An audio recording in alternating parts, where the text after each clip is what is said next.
My husband, the CEO, looked down at me from the head of the table and announced he wanted a prenup. He said he was not going to risk his financial future on someone like me.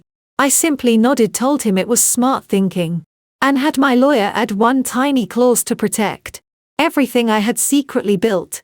His legal team almost had a stroke when they finally realized my net worth was 50 times larger than his entire company.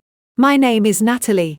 I am 34 years old, and I am about to tell you exactly how I legally dismantled a narcissist.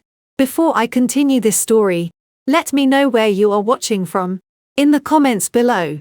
Hit the like button and subscribe if you have ever had to smile through disrespect while secretly holding all the power. Trust me, you do not want to miss how this plays out. The ocean breeze was blowing gently off the Atlantic, but the atmosphere on the terrace of our rented Hamptons estate was completely suffocating. It was our official engagement dinner, a catered affair with imported orchids, vintage champagne, and a guest list that read like a directory of New York tech executives. Harrison, my supposed future husband, was standing at the head of the long dining table, holding a crystal flute. At 35 years old, he was the founder and CEO of a rapidly growing software startup. He had the sharp suits, the practiced smile, and an ego that required constant feeding. Sitting directly to my right was his mother, Beatrice. She was 62 years old, dressed in stiff designer clothes, and wearing an expression that suggested someone had placed a piece of rotten fruit on her plate. From the moment Harrison and I started dating, Beatrice made it incredibly clear that a boutique financial advisor from a middle-class neighborhood was not fit to join her old money family. She spent the entire appetizer course loudly asking one of the board members if they knew any good divorce lawyers. Simply as a joke, of course. Harrison tapped his spoon against his glass. The low hum of conversation faded as the 30 guests turned their attention to him. I expected the usual, rehearsed speech about love and partnership. Instead, Harrison reached into his tailored jacket, pulled out a thick bound document, and tossed it directly onto my dinner plate. The heavy stack of papers landed with a dull thud right on top of my meal. It was a 50-page prenuptial agreement. A heavy silence fell over the terrace. The board members shifted uncomfortably in their seats. Beatrice, however, took a slow, deliberate sip of her wine and smirked. Harrison looked down at me, his voice entirely devoid of warmth. "Sign it, Natalie," he commanded, his tone echoing across the patio. "My company is weeks away from a massive merger. The board needs absolute certainty that my assets are protected. I cannot risk my equity and my future on someone whose entire career consists of crunching numbers for small-time clients. You have to understand, this is just business." I felt the eyes of every single person at that table burning into me. They were waiting for a reaction. They expected tears, a dramatic exit, or a desperate plea for him to reconsider. Beatrice leaned over and patted my hand with a cold, condescending grip. "Do not take it personally, dear," Beatrice purred, loud enough for the entire table to hear. "Harrison has worked far too hard to build his empire. You cannot expect a man of his stature to just hand over half of everything he owns. If things go sour, you should be grateful he is willing to provide for you. At all, just sign the paperwork, and we can all get back to celebrating." Harrison stood there, his chin raised, waiting for my compliance. He truly believed he had me completely cornered. He thought isolating me in front of his investors and his sneering mother would force me into panicked submission. He thought my small consulting firm was just a cute little hobby keeping me busy while I waited to become his trophy wife. He assumed my silence was shock. He assumed my stillness was fear. He did not know that for the past decade, I had been navigating boardrooms filled with men 10 times smarter and 100 times more ruthless than him. He did not know that I enjoyed being underestimated. The breeze picked up slightly, rustling the pages of the legal trap he had just laid out for himself. Everyone held their breath, waiting for my fragile heart to break. They were completely blind to the reality of the situation. I was not a victim caught in a snare. I was the architect of the environment they were standing in. I let the silence stretch for a few more seconds, letting Harrison soak in what he thought was his ultimate victory. I looked at the thick document sitting on my plate. I looked at the smug satisfaction on Harrison's face, and the mocking pity in Beatrice's eyes. I did not raise my voice. I did not shed a single tear. Instead, I calmly wiped my hands with the linen napkin, reached into my designer bag, and pulled out my solid gold Mont Blanc pen. The heavy gold pen gleamed under the patio lights. Across the table, Harrison's sister Caroline leaned forward. She was 31 years old, wearing a silk dress paid for by her brother, and a smug expression that perfectly mirrored their mother. Caroline rested her chin on her hand and sighed dramatically.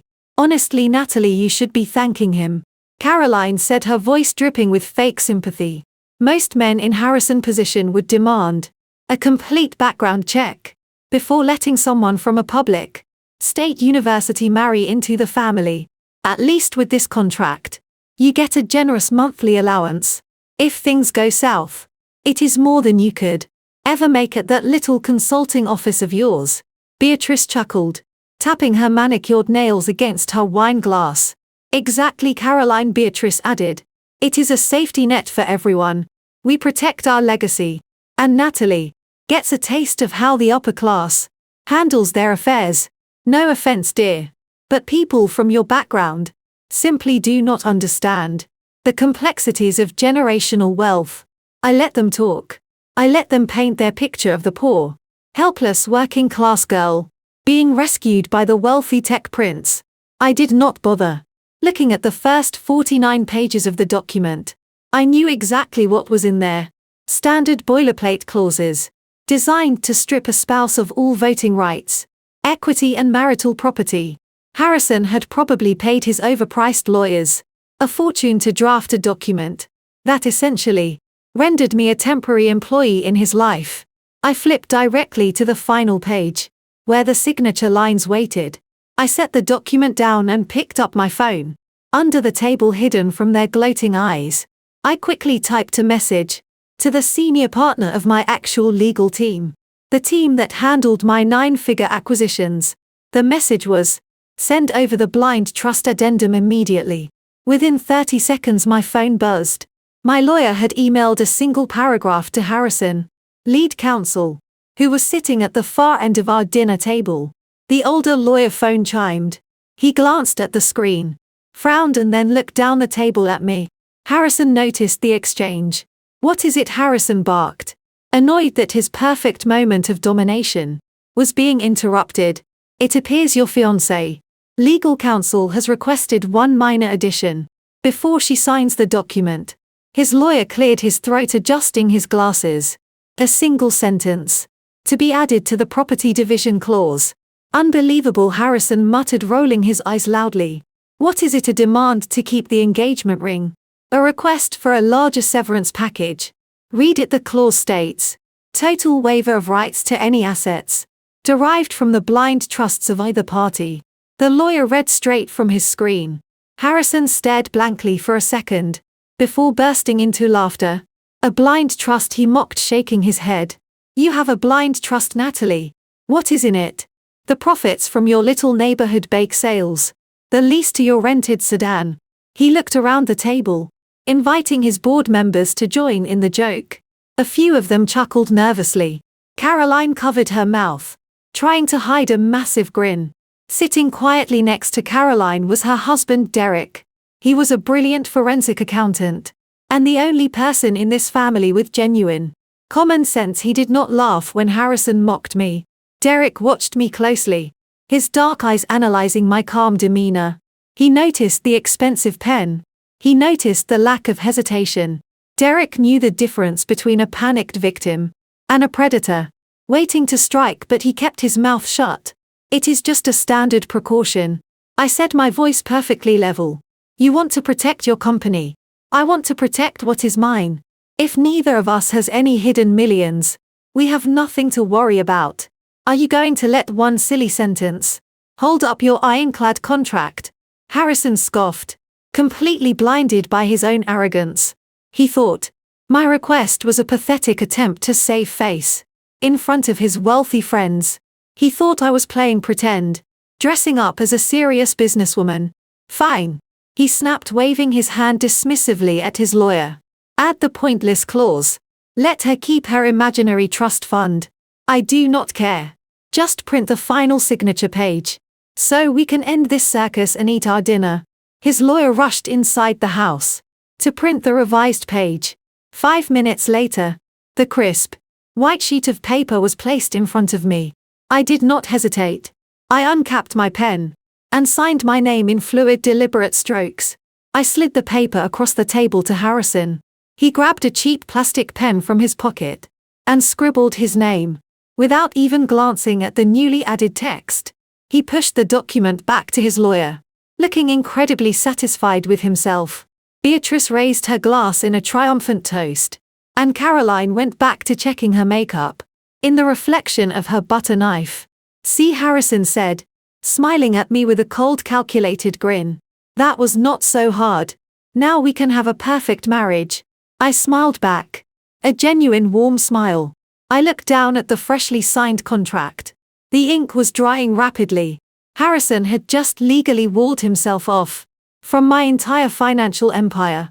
He had just signed away his right to $500 million. The trap was set, and he had locked the cage from the inside. 1 week later the wedding was over, and Harrison was sitting on top of the world. The ceremony had been exactly what you would expect from a man obsessed with his own image. Lavish, over-the-top spectacle designed to show his investors that he was a stable, successful leader.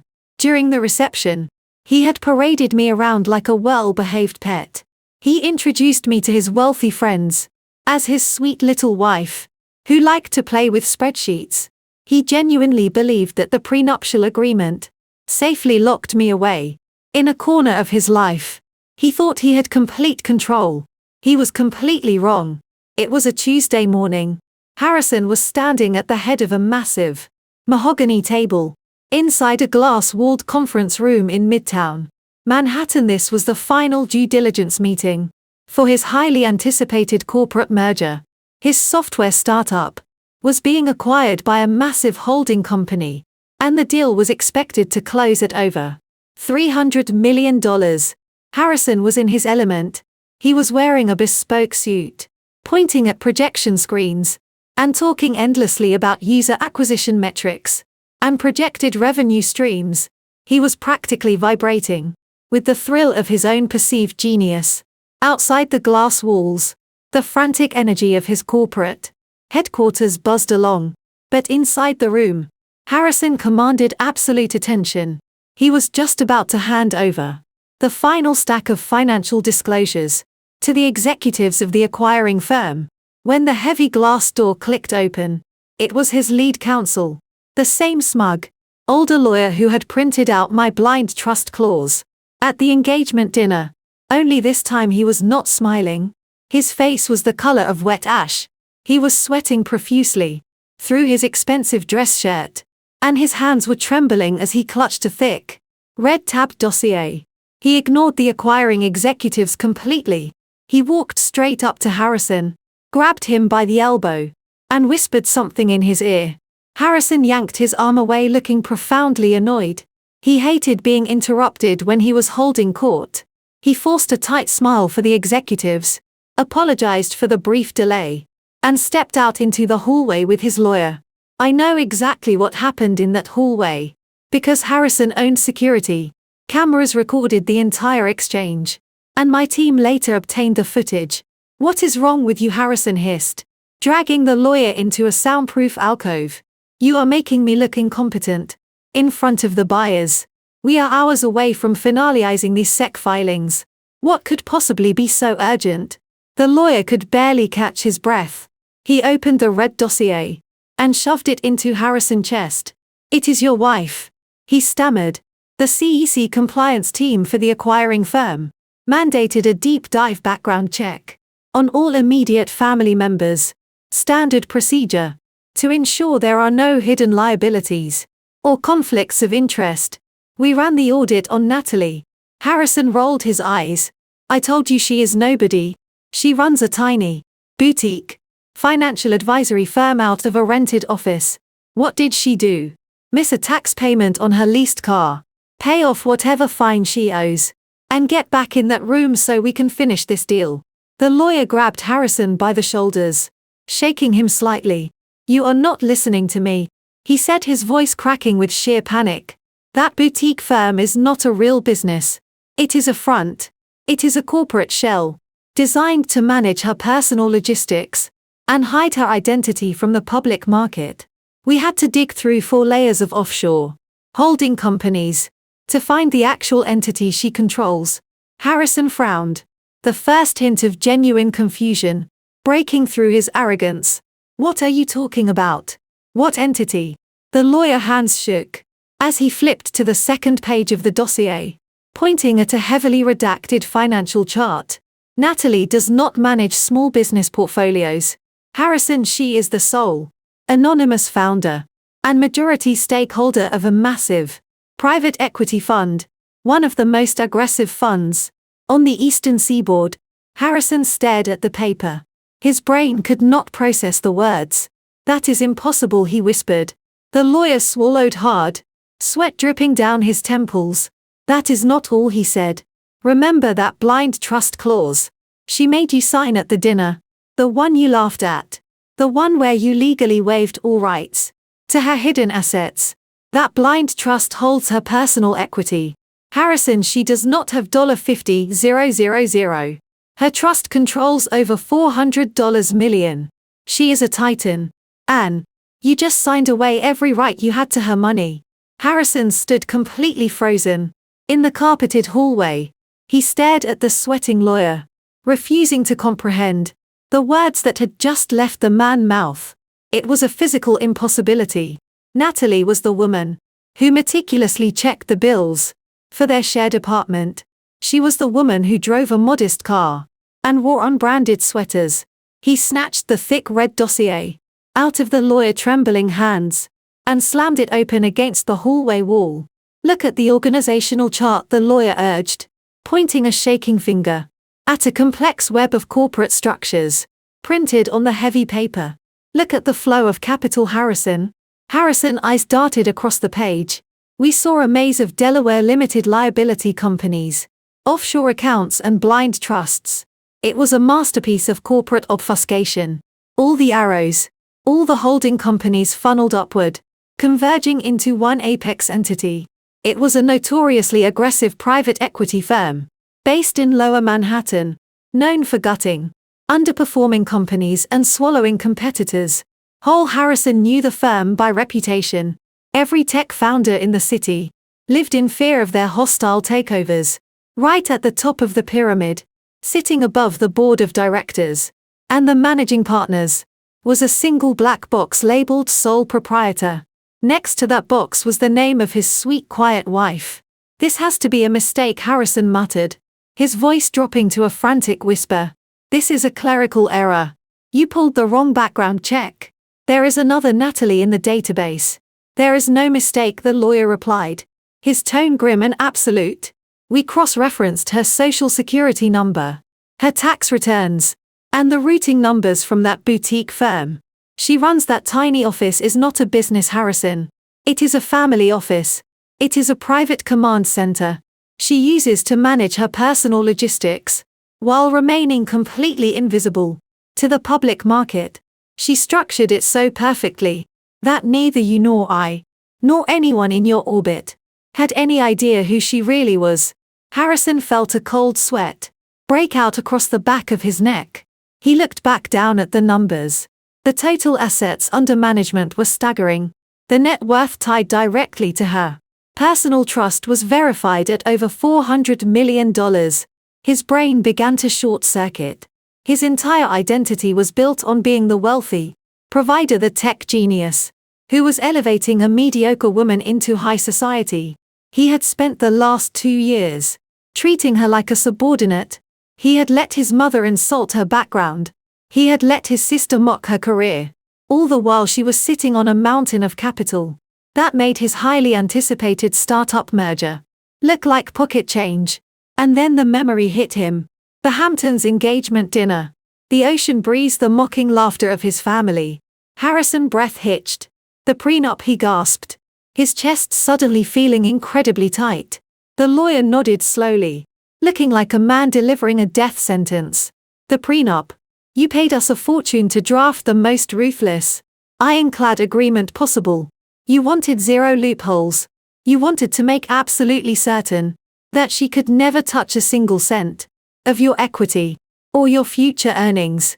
But when she had us add that one tiny clause about the blind trust, she made the contract completely symmetrical. I did not even read it. Harrison choked out, leaning heavily against the wall for support. I just signed it to get the dinner over with. By signing it, you legally walled yourself off from her entire empire. The lawyer explained, his voice laced with a mixture of awe and terror. Because you insisted on total financial separation. To protect yourself. You have zero marital claim to her estate. In the state of New York, that document is unbreakable. You used your own lawyers and your own arrogance to build an impenetrable fortress around her money. Harrison slowly turned his head to look through the glass walls of the conference room. The executives from the acquiring firm were sitting at the mahogany table, checking their watches, waiting for him to return and finalize the paperwork. He had walked out of that room feeling like a king, about to conquer the world, but standing here in the hallway, holding the red dossier, the crushing reality of his situation crashed down on him. He was not the powerful CEO, closing the deal of a lifetime. He was a fool, who had just been outplayed by a grandmaster. He looked down at his right hand, the hand that had so carelessly scribbled his signature with a cheap plastic pen, while she used her solid gold Mont Blanc. His pulse hammered in his ears, as the absolute magnitude of his mistake took hold. In his desperate, arrogant attempt to protect his startup from his wife, Harrison realized he had just legally, permanently and irrevocably signed away his right to $500 million. Harrison abandoned the acquiring executives at the mahogany table. He ignored his frantic lead counsel and the bewildered stares of his own employees. Sprinting toward the elevator, ripping off his tailored jacket, he ran out of the building and flagged down a taxi. His mind raced, replaying the disastrous engagement dinner over and over. He had to reach the penthouse immediately to find the physical documents.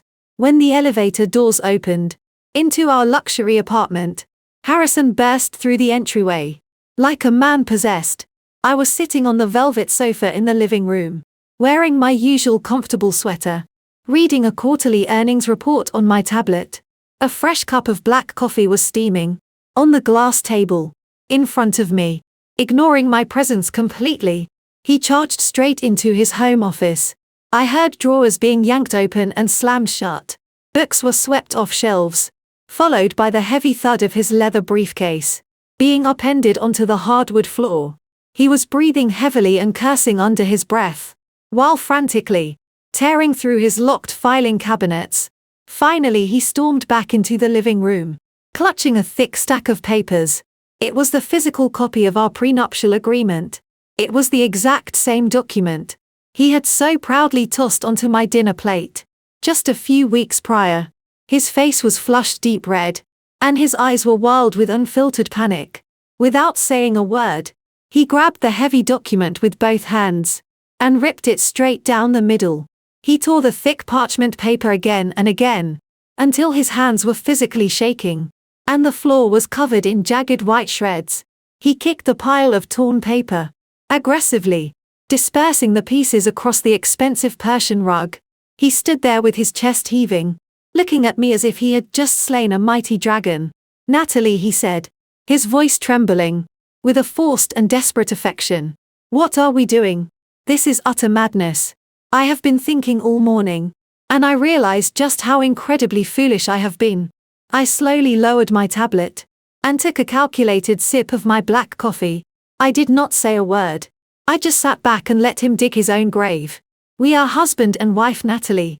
He took a step closer, holding his hands out in a grand gesture of fake surrender. "Marriage is not a cold business transaction. It is about true love. It is about partnership. When we stood at the altar, we promised to share our lives together completely. How can we truly be united if we have these massive walls built up between our finances? I was entirely wrong to ever suggest a prenup. It sends the wrong message. It says I do not trust you. And nothing could be further from the truth. I trust you with my life, darling. I want us to build our future as equals, sharing absolutely everything we have. It was honestly a remarkably impressive performance. If I did not already know that. His lawyer had just exposed my private equity fund. An hour ago I might have actually believed the raw emotion in his voice. He was practically begging me to forget the boundaries he had so aggressively enforced. When he firmly believed I was poor, he wanted to be equals. Only now that my verified net worth vastly dwarfed his entire existence. I set my coffee cup down on the glass table. The sharp clink of the porcelain echoed loudly in the quiet penthouse. Harrison, he said, my voice perfectly calm and steady. Why are you sweating? He froze, his hands dropping awkwardly to his sides. I am not sweating. I just rushed home because I had this massive epiphany. I want to tear down the walls between us. Look, I destroyed the contract. It is gone forever. We can start fresh today. I looked down at the shredded pieces of paper littering the rug. You did a great job tearing up your personal copy, Harrison, but my legal team filed the digital copies with the state of New York 3 days ago.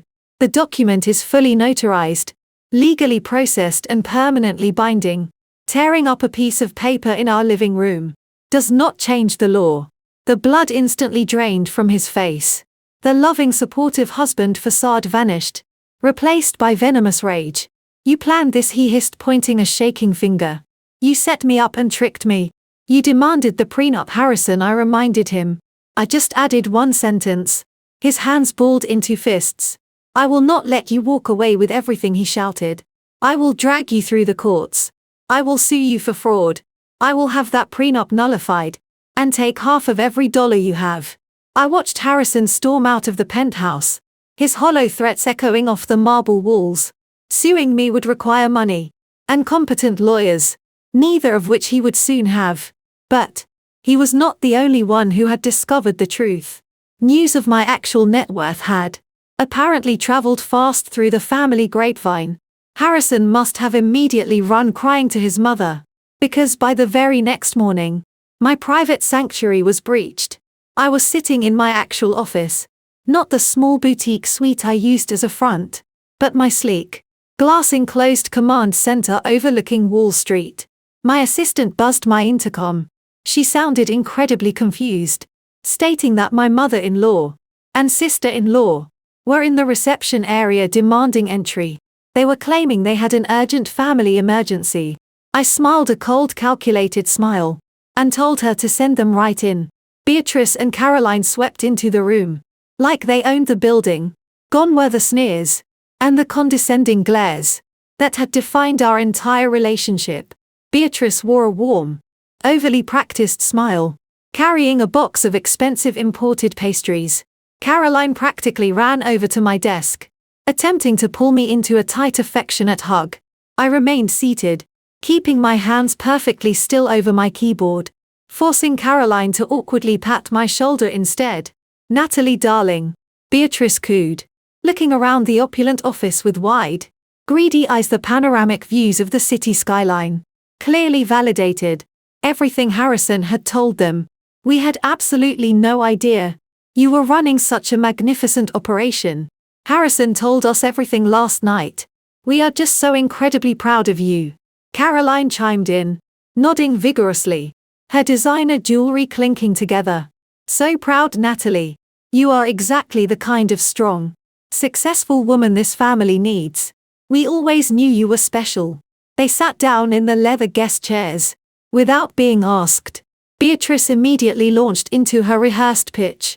She talked at length about how family must always support each other. She used words like unity and legacy, explaining how wealth is a blessing meant to be shared. Caroline did not waste any time, pulling a thick designer folder from her handbag. Actually, Natalie, since we are truly family now, I was hoping you could help me out of a tiny bind. Caroline said, batting her eyelashes. Derek is being so unreasonable about my spending lately. I just have a few credit card balances that need clearing. It is barely $200,000. Honestly, it is pocket change for someone in your position. Before I could even process the sheer audacity of Caroline's request, Beatrice leaned forward, resting her heavily ringed hand on my desk. And speaking of family, we really need a proper place to gather. For the upcoming holidays, there is a gorgeous historic summer home currently available in Nantucket. It is only $4 million. I think it would be a beautiful gesture for you to purchase it. In my name, of course. As a foundation for our family legacy. I looked back and forth between the two of them.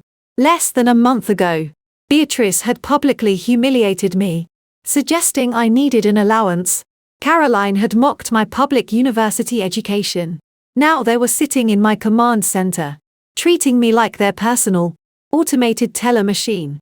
Let me make sure I fully understand this, I said, my voice dropping to a freezing temperature. You want me to pay off Caroline's massive shopping debts and buy you a vacation mansion in Nantucket? Because it is my duty as family. Exactly, Beatrice beamed, entirely oblivious to the lethal danger in my tone. We are all one big happy family now. We share our blessings. I stood up slowly from my chair, leaning my palms against the cool glass of my desk. Beatrice, do you remember the engagement dinner? Do you remember telling the entire table that people from my background do not understand generational wealth? Do you remember laughing when your son threw a 50-page legal contract on top of my dinner plate to ensure I would never touch a single dime of his money? The fake smiles instantly vanished from their faces. Caroline shifted nervously, looking down at her expensive folder. Natalie, that was just a misunderstanding, she stammered. We were just being protective of Harrison. You were being greedy. I corrected her sharply, my voice echoing in the large room. You demanded total financial separation. You got total financial separation. The blind trust clause you all thought was so hilarious applies to everyone in this room. My money belongs to me. You will not see a single cent of it. To pay off your ridiculous credit cards, Caroline and Beatrice, you will never step foot in a Nantucket home funded by my bank account. Beatrice stood up, her face flushing in ugly angry red. Listen to me, you arrogant little girl, she spat, dropping the sweet mother-in-law act entirely. You married into this family. You owe us the respect and the financial support that comes with our pristine name. If you do not write those checks today, I will make sure everyone in our New York social circle knows exactly how selfish and deceitful you really are. I did not blink. I reached across my desk and pressed the silver button on my intercom console. Security, I said clearly into the speaker. I have 2 unauthorized visitors in my private suite. Please escort them out of the building immediately. If they refuse to walk out quietly, call the police and have them arrested for trespassing. Beatrice gasped, clutching her pearls in genuine shock. Caroline looked completely panicked, frantically gathering her purse and her folder. You cannot do this to us, Natalie. Caroline whined, backing away toward the door. I just did, I replied, turning my back on them, to look out the floor-to-ceiling window at the city below. The heavy oak doors of my office swung open, and 2 large security guards stepped inside. I did not bother turning around as Beatrice shrieked, indignantly throwing terrible insults, while the guards physically ushered them out into the hallway. They came looking for a massive payday, but they left with nothing but complete public humiliation.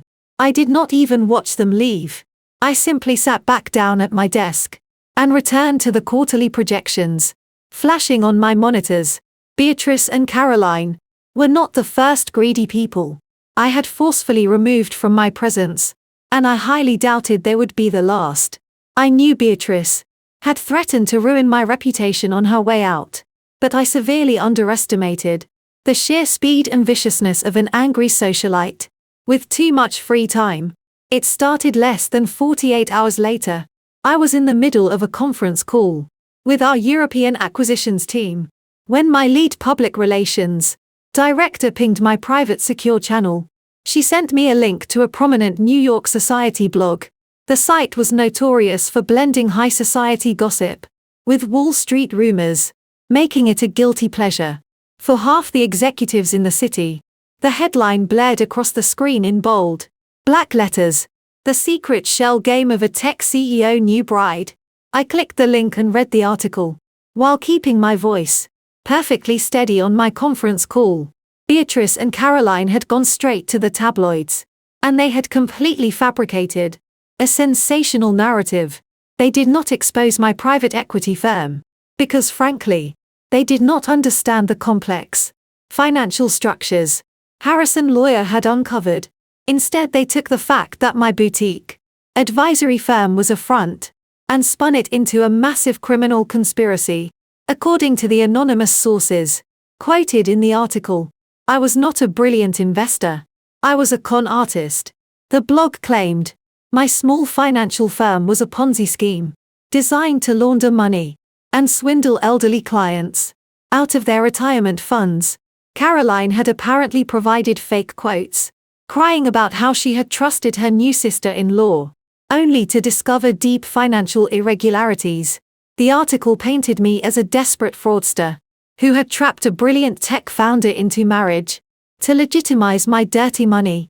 By noon, 3 other gossip sites had picked up the story. By the end of the day, it had migrated from the society pages to the minor financial blogs. My phone buzzed with an incoming text message from an unknown number. I opened it. It was a single line of text. The asking price for the Nantucket house just went up to $5 million, and Caroline credit cards need to be cleared by Friday, or the next round of stories will name your specific holding companies. It was pure textbook extortion. They genuinely believed they had me trapped in a public relations nightmare. They thought the threat of exposure would force me to open my checkbook and fund their luxurious lifestyles. What Beatrice and Caroline failed to realize was that I was entirely insulated. My name was buried under so many layers of corporate anonymity that no tabloid journalist could ever legally connect me to my private equity fund without risking $1 billion defamation lawsuit. The rumors were completely baseless and legally harmless to my actual empire. I simply forwarded the extortion text message to my legal team and instructed them to begin quietly drafting harassment and libel suits. I did not reply to Beatrice. I did not send a single dime. However, while the smear campaign was completely harmless to me, it was highly radioactive to someone else. Harrison's upcoming merger was the crown jewel of his entire existence. The acquiring company was a massive, publicly traded holding firm with a notoriously strict compliance department and an incredibly risk-averse board of directors. They hated bad press. They despised unpredictability. And right now the CEO they were about to hand $300 million to was splashed across the internet. Married to an alleged scam artist, Harrison had built his entire brand on being a genius. Visionary now, the blogs were painting him as either a gullible fool who got conned by his wife, or a willing accomplice in her supposed financial crimes. Late that afternoon my secure phone rang. It was not Beatrice. It was Harrison. "Natalie, you need to fix this right now," he yelled. The second I answered, his voice was completely frantic, echoing with blind panic. "Fix what?" I asked, my tone deliberately bored. "The articles," he screamed.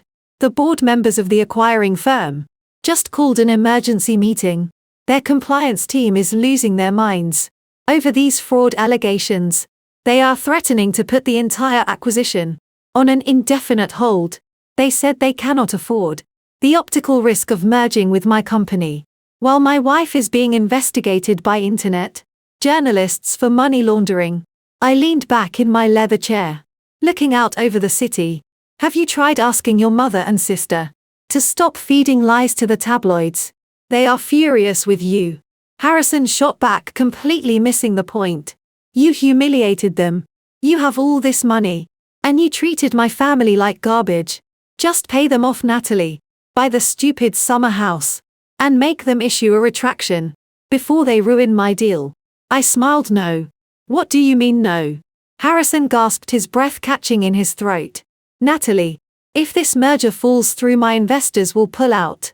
My company will tank. The buyers just gave me 48 hours to clear your name, or they are walking away from the table completely. You have to pay them. You should have read the prenup, Harrison. I replied softly. My money is strictly my own. Good luck with your emergency meeting. I hung up the phone. Beatrice and Caroline thought they were attacking me, but they had just lobbed a live grenade directly into Harrison's boardroom. The trap was tightening, and they were doing all the work for me. That evening, Harrison demanded a mandatory family dinner at the penthouse. He claimed we needed to form a united front to handle the media crisis. In reality, he just wanted an audience. While he tried to bully me into submission, the private chef had prepared a lavish meal, but the expensive food sat completely untouched on the dining table. The atmosphere in the room was incredibly toxic. Harrison was aggressively pacing back and forth across the hardwood floor. He was sweating and running his hands through his hair. His voice echoed through the large room as he screamed at me to fix the public relations disaster. He said his investors were breathing down his neck, and the acquiring holding company was threatening to audit his entire startup. He blamed me entirely. He yelled that my refusal to pay off his family had triggered this nightmare, and now his life work was crumbling. I sat quietly at the table, resting my hands in my lap. I watched his meltdown with complete indifference. Sitting across from me were Beatrice and Caroline. They were both putting on an award-winning performance of fake sympathy. Beatrice sighed loudly, shaking her head. She said it was an absolute tragedy that my dark financial secrets were destroying her brilliant son. Caroline chimed in, agreeing with her mother. She told Harrison that he was the real victim in all of this, and that I was clearly a liability to the family legacy. They were feeding his panic, hoping that the intense pressure would finally force me to write the extortion checks they had demanded. Sitting quietly next to Caroline was her husband Derek. As an African-American forensic accountant, Derek was no stranger to being underestimated by this family.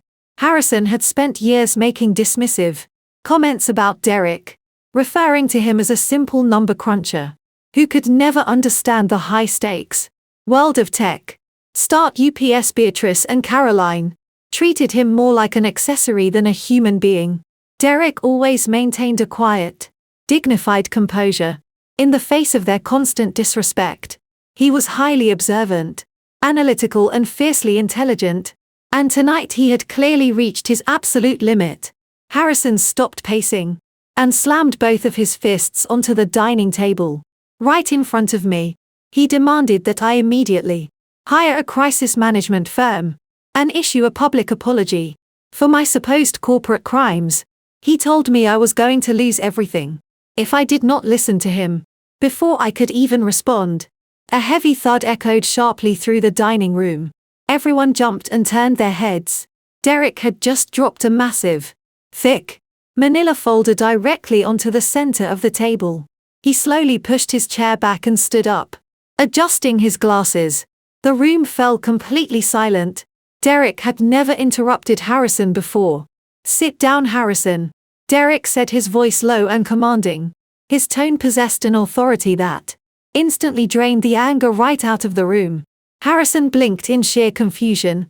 Excuse me, Harrison scoffed, trying to regain his dominant posture. This is my house and my company on the line, Derek. Keep out of this. Derek did not back down, not back. He leaned forward and opened the heavy fold, spreading several printed spreadsheets and bank statements across the table. I said sit down, Derek repeated, his eyes locking onto Harrison with intense, unwavering focus. You are making a fool of yourself, and you are yelling at the wrong person. Beatrice clutched her napkin, her fake sympathetic smile faltering. Derek, please, she warned softly. Do not interfere with family business. This stopped being family business the moment my joint checking account was used to fund a criminal smear campaign. Derek replied coldly. Caroline instantly went pale. She looked down at the table, refusing to make eye contact with her husband. Derek turned his attention to the rest of the room. He explained that as a forensic accountant, he spent his entire career tracking hidden assets and tracing illicit funds.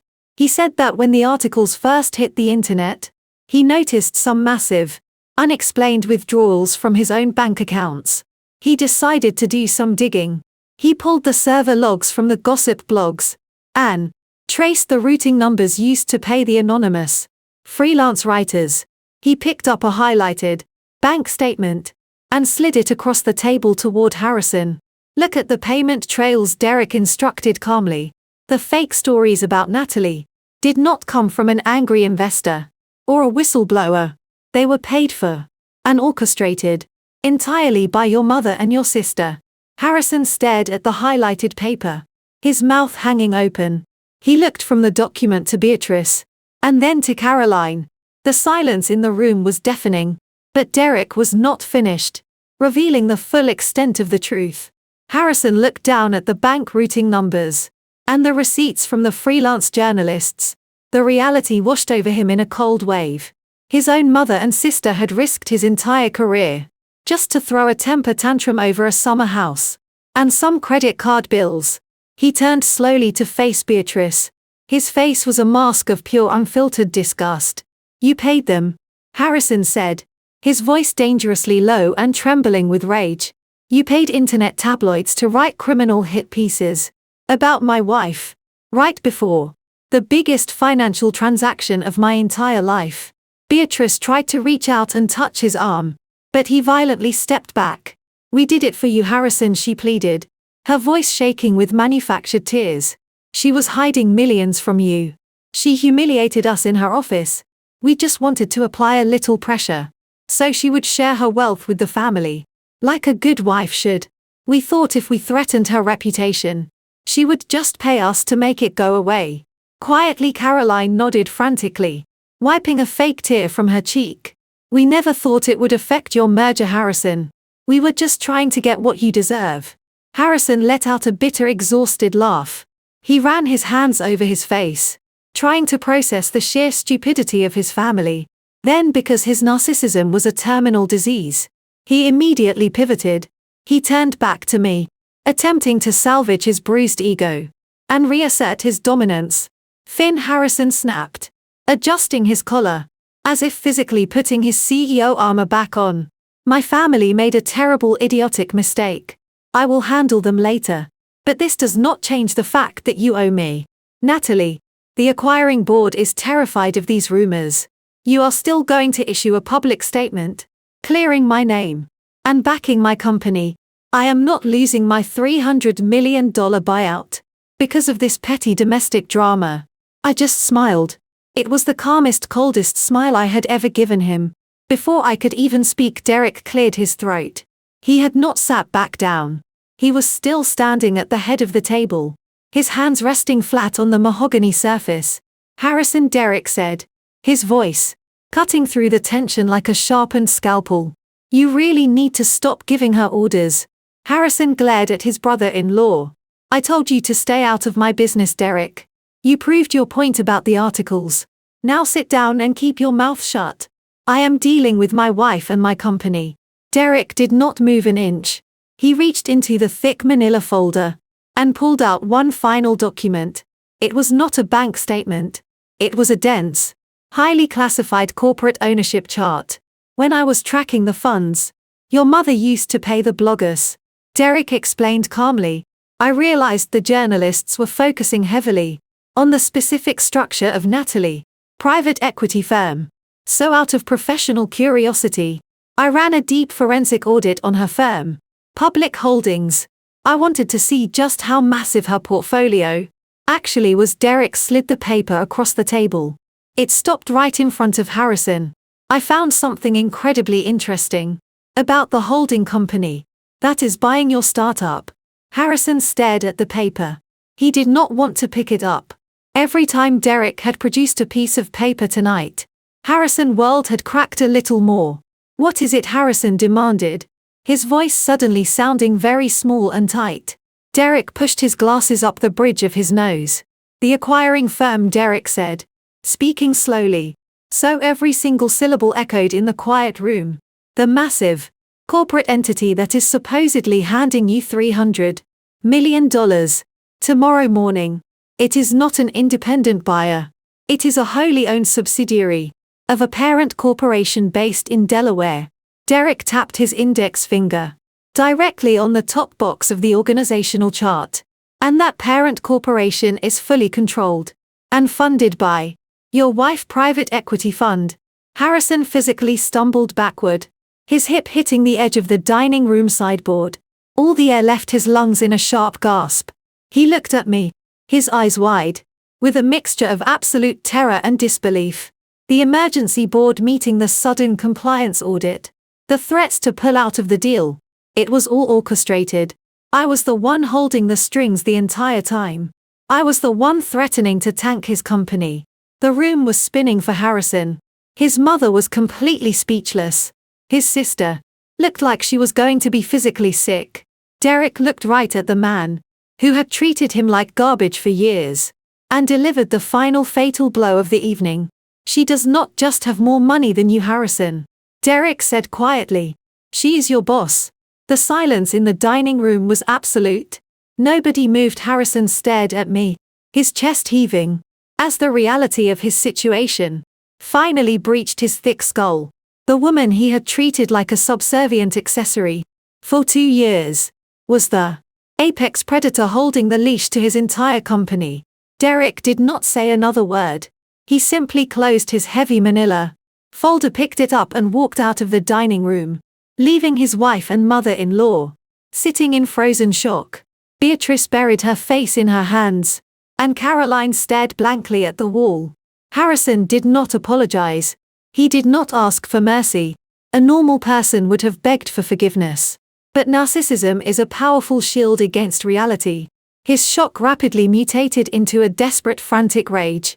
He pointed a trembling finger at me, his face twisted with venom. You think you have won? He spat, his voice echoing off the marble floors. You think you can just buy my life and put me on a leash? This is my company, Natalie. I built it from nothing. I will burn it to the ground before I let you take my seat. He stormed out of this penthouse, slamming the heavy oak door so hard the framed mirrors on the walls rattled. I remained at the table, calmly finishing my glass of water. I knew exactly where he was going. He was going to war. It was past midnight when Harrison burst into his corporate headquarters. The massive glass building was empty, except for a few tired janitors polishing the lobby floors. He bypassed his own executive office and marched straight into the sprawling suite belonging to his chief financial officer. The CFO was a man named Gregory. Gregory was notoriously slimy, a corporate mercenary who cared only about his year-end bonuses and possessed the moral backbone of a jellyfish. He was packing his briefcase to leave when Harrison locked the door behind him. Harrison paced the floor, rapidly explaining the catastrophic situation. He revealed that the holding company acquiring them was secretly controlled by my private equity firm. Gregory went pale, dropping his expensive leather briefcase onto the floor. He immediately started panicking, realizing that a ruthless private equity takeover usually meant the entire executive team would be fired and liquidated without a single dollar of severance. Harrison slammed his hands onto Gregory's desk, demanding that he pull up the company capitalization table on the main monitor. We are not rolling over for her. Harrison barked, his eyes bloodshot and wild. We are going to dilute her voting power before the ink on the merger documents dries. Harrison laid out his desperate strategy. He wanted Gregory to exploit a forgotten loophole in the original startup charter. They were going to secretly authorize and issue a massive block of new class of voting shares. They would categorize this sudden, unprecedented stock issuance as an emergency executive retention package by flooding the internal market with these new shares and distributing them solely to Harrison and 3 of his blindly loyal board members. They would artificially inflate their own voting power. Overnight, this massive dilution would instantly shrink the percentage of the company currently controlled by my firm, dropping my equity well below the majority threshold. It would strip me of the power to fire him, giving Harrison complete control of the board. He would hold my acquisition hostage and force me to either walk away or buy him out at an astronomical premium. Gregory stared at Harrison like he had lost his mind. He pushed his chair back from the monitor, shaking his head vigorously. Harrison, you are talking about issuing phantom shares hours before a finalized merger, Gregory said, his voice cracking with severe anxiety. We already filed the preliminary disclosures. If we alter the capitalization table now and hide it from the primary investors, it is textbook securities fraud. If we get caught, I will lose my license, and we will both go to federal prison. I will not do it. Harrison grabbed Gregory by the collar of his expensive shirt, pulling him over the desk. If you do not do this, she will fire you tomorrow morning. Harrison snarled. You will get nothing. Do this and we keep our company. Gregory swallowed hard, looking at the desperate, crazed look in Harrison's eyes. The CFO slowly, gently peeled Harrison's hands off his collar. He smoothed out his shirt and leaned back in his chair, a slow calculating smile creeping across his face. He realized he was holding the absolute only key to Harrison's survival. I can push the paperwork through the back door channels, Gregory said quietly. I can manipulate the ledger to make the new shares look like a standard pre-merger adjustment, but taking on this level of massive federal risk requires aggressive compensation. I want $5 million in cash, wired directly to a secure, untraceable offshore account in the Cayman Islands, before I hit the execute button. While Harrison was desperately bribing his chief financial officer in a dimly lit office, I was standing in the center of my glass enclosed boardroom, overlooking the sleeping city. It was 3:00 in the morning. I had not slept. I did not need to. The long mahogany table was surrounded by the sharpest legal and financial minds in New York. My senior crisis management team had assembled. Within 30 minutes of my call, there was no panic in this room. There were only printed financial ledgers, steaming cups of black coffee, and the quiet hum of absolute competence. At the far end of the table sat Richard, my head of corporate intelligence. He typed rapidly on his laptop and projected a live data feed onto the massive glass screen on the wall. Harrison just authorized a $5 million wire transfer from a secure shell account, Richard announced, his voice echoing in the quiet room.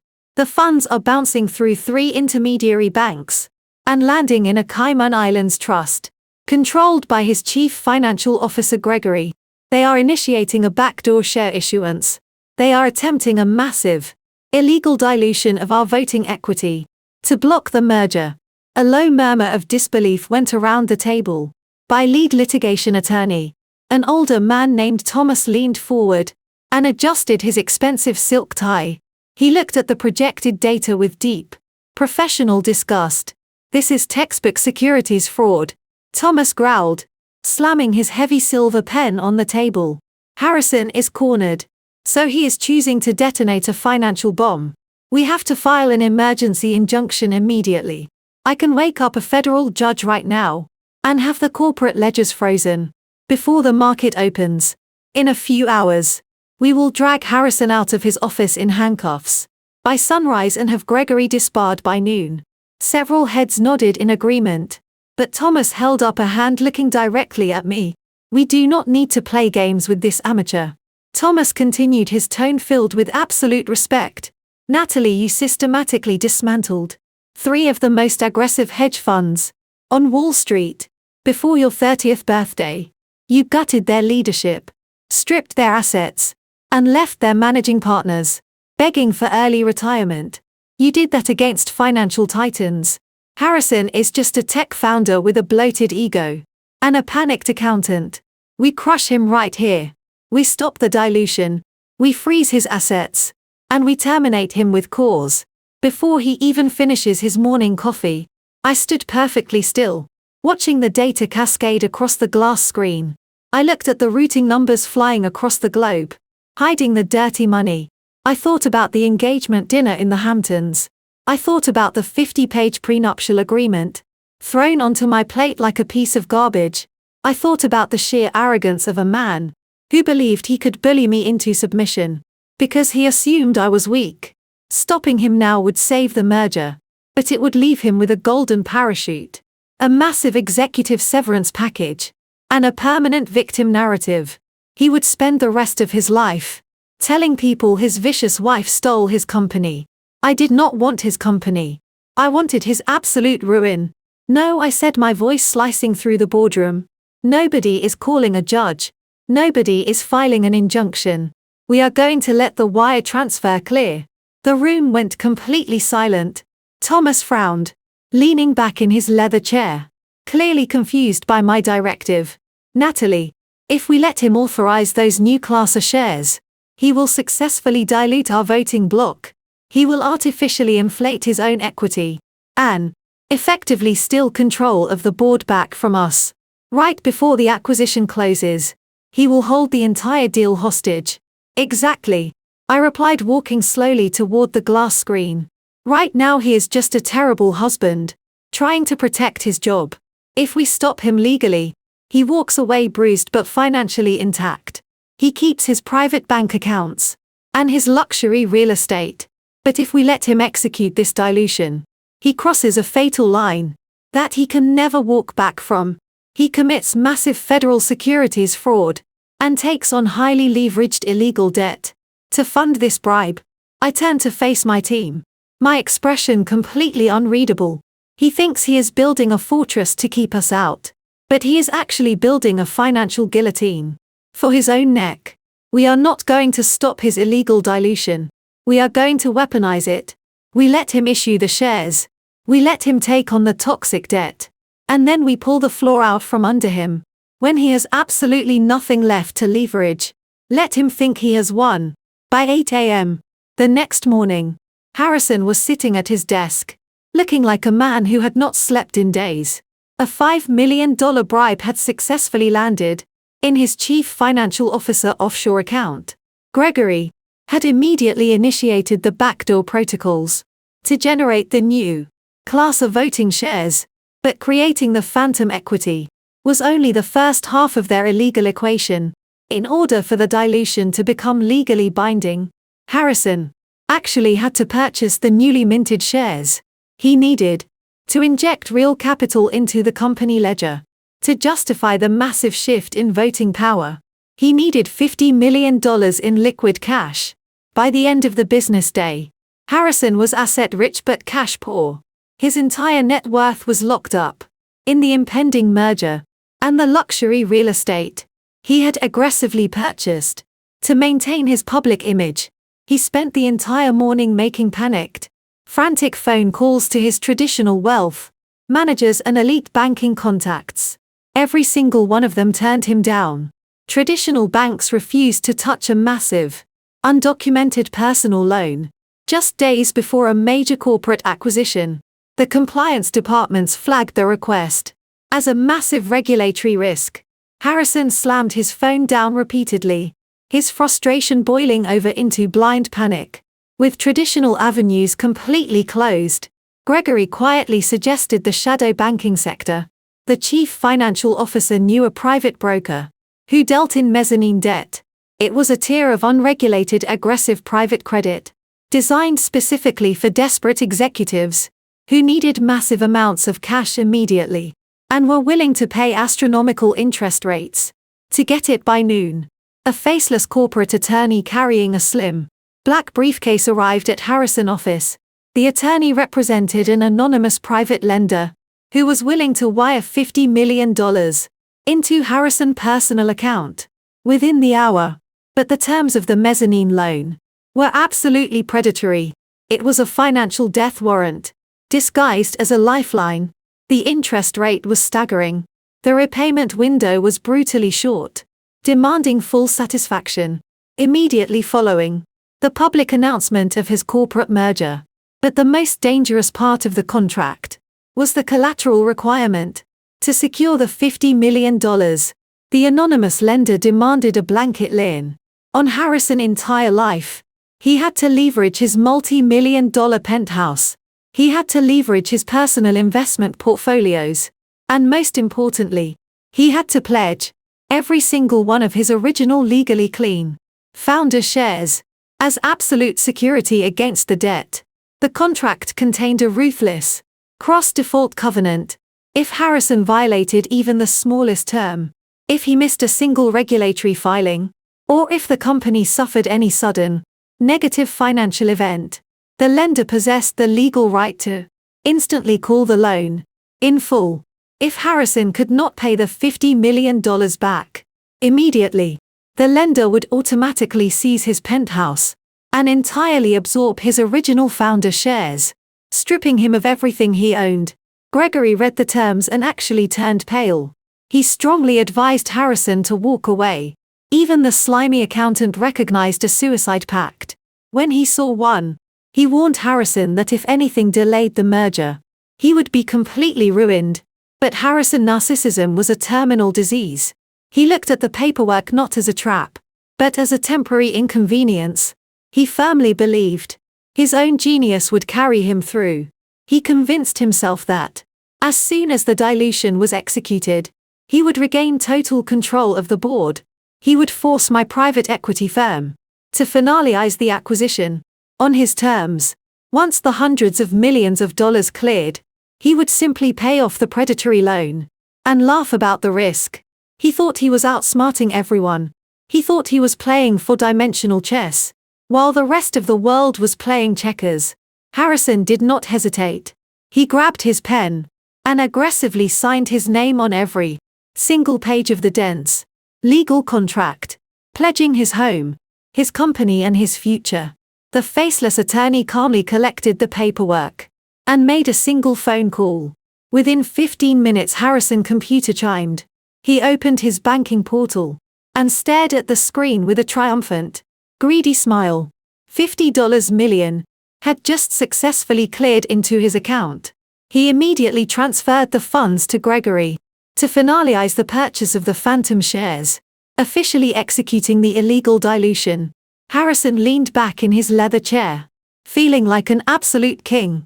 He had secured his throne.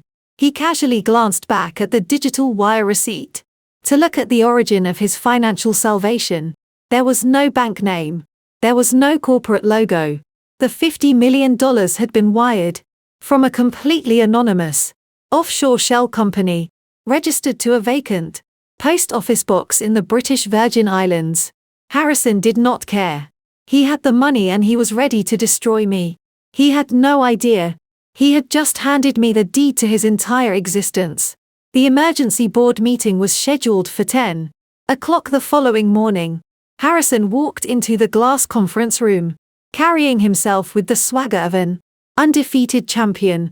Gregory, the chief financial officer, flanked him, looking sweaty but visibly relieved. I sat quietly at the opposite end of the mahogany table, flanked by two of my junior attorneys. Harrison did not waste any time. He called the meeting to order and presented the revised capitalization table. He announced the issuance of the new class of voting shares, framing it as a critical executive retention strategy necessary to stabilize the company. My attorneys launched into a rehearsed performance of absolute outrage. They cited corporate bylaws, threatened litigation, and aggressively accused Harrison of acting in bad faith. Harrison soaked up their frustration like sunlight. He smugly reminded them that, according to the founding charter, he still retained emergency executive authority to authorize the issuance. He called for an immediate vote, with his blindly loyal board members falling in line, and the newly minted shares artificially inflating his voting power. The motion passed effortlessly. My private equity firm was officially diluted. My controlling majority was instantly reduced to a minority stake. My attorneys packed their briefcases in simulated disgust and stormed out of the room. I remained seated, perfectly playing the role of the defeated wife. Harrison leaned across the wide table, resting his weight on his knuckles. He flashed a brilliant, triumphant smile. "You played a good game, Natalie," he said, his voice dripping with condescension. "But you forgot one crucial detail. I built this company. I know every loophole and every leverage point. You are a minority shareholder now. I control the merger and I control our future. You can go back to managing our household calendar. I did not argue. I simply nodded, stood up, and quietly left the building. Harrison was completely drunk on his own. Perceived genius. He firmly believed he had outsmarted a Wall Street titan. To celebrate his massive victory, he demanded that we attend the annual New York Tech Innovators Gala that evening. It was a highly exclusive black tie event, held in the grand ballroom of the Pierre Hotel. He explicitly told me to wear something elegant, but understated. He wanted to parade me around the room as his conquered trophy wife. I complied without a single word of protest. I wore a simple black silk gown and stood quietly by his side. As we navigated the crowded ballroom, flashbulbs went off as industry photographers documented the arrival of the tech world newest billionaire. Harrison worked the room with manic energy. He shook hands, clapped investors on the shoulder, and aggressively bragged about his upcoming $300 million merger. Every time someone asked about me, he would pull me close by the waist, giving me a patronizing squeeze. "This is my beautiful wife, Natalie," he would say to the crowd of wealthy executives. "She dabbles a bit in boutique finance, but honestly, her real, full-time job is keeping my chaotic life organized. She is my rock." The executives would chuckle politely, completely oblivious to the fact that I could buy and sell every single person in that circle. Before breakfast, Beatrice and Caroline were also in attendance, having been flown in on Harrison. Temporary wave of financial euphoria. They stood by the champagne tower, glaring at me with renewed arrogance. They genuinely thought Harrison had put me permanently back in my place. They thought their extortion attempts were completely forgotten, and that they were back on top of the social hierarchy. Harrison raised his crystal glass of champagne, gesturing for his inner circle of developers and investors to gather around. He delivered an impromptu toast, loudly mocking the predatory vultures of Wall Street, who thought they could swoop in and steal the hard work of true tech innovators. He looked directly at me while he said it, his eyes gleaming with malicious victory. He thought he had completely neutralized me. He thought the mezzanine loan he took out to fund his illegal dilution was a brilliant tactical maneuver. He had absolutely no idea that the anonymous offshore shell company holding the $50 million note was fully owned and operated by my primary holding fund. The orchestra began playing a lively jazz number, and the crowd dispersed toward the dance floor. Harrison turned to Gregory, demanding another round of drinks. I took a slow, deliberate step back, slipping away from his side and melting into the quiet shadows near the velvet-draped walls of the ballroom.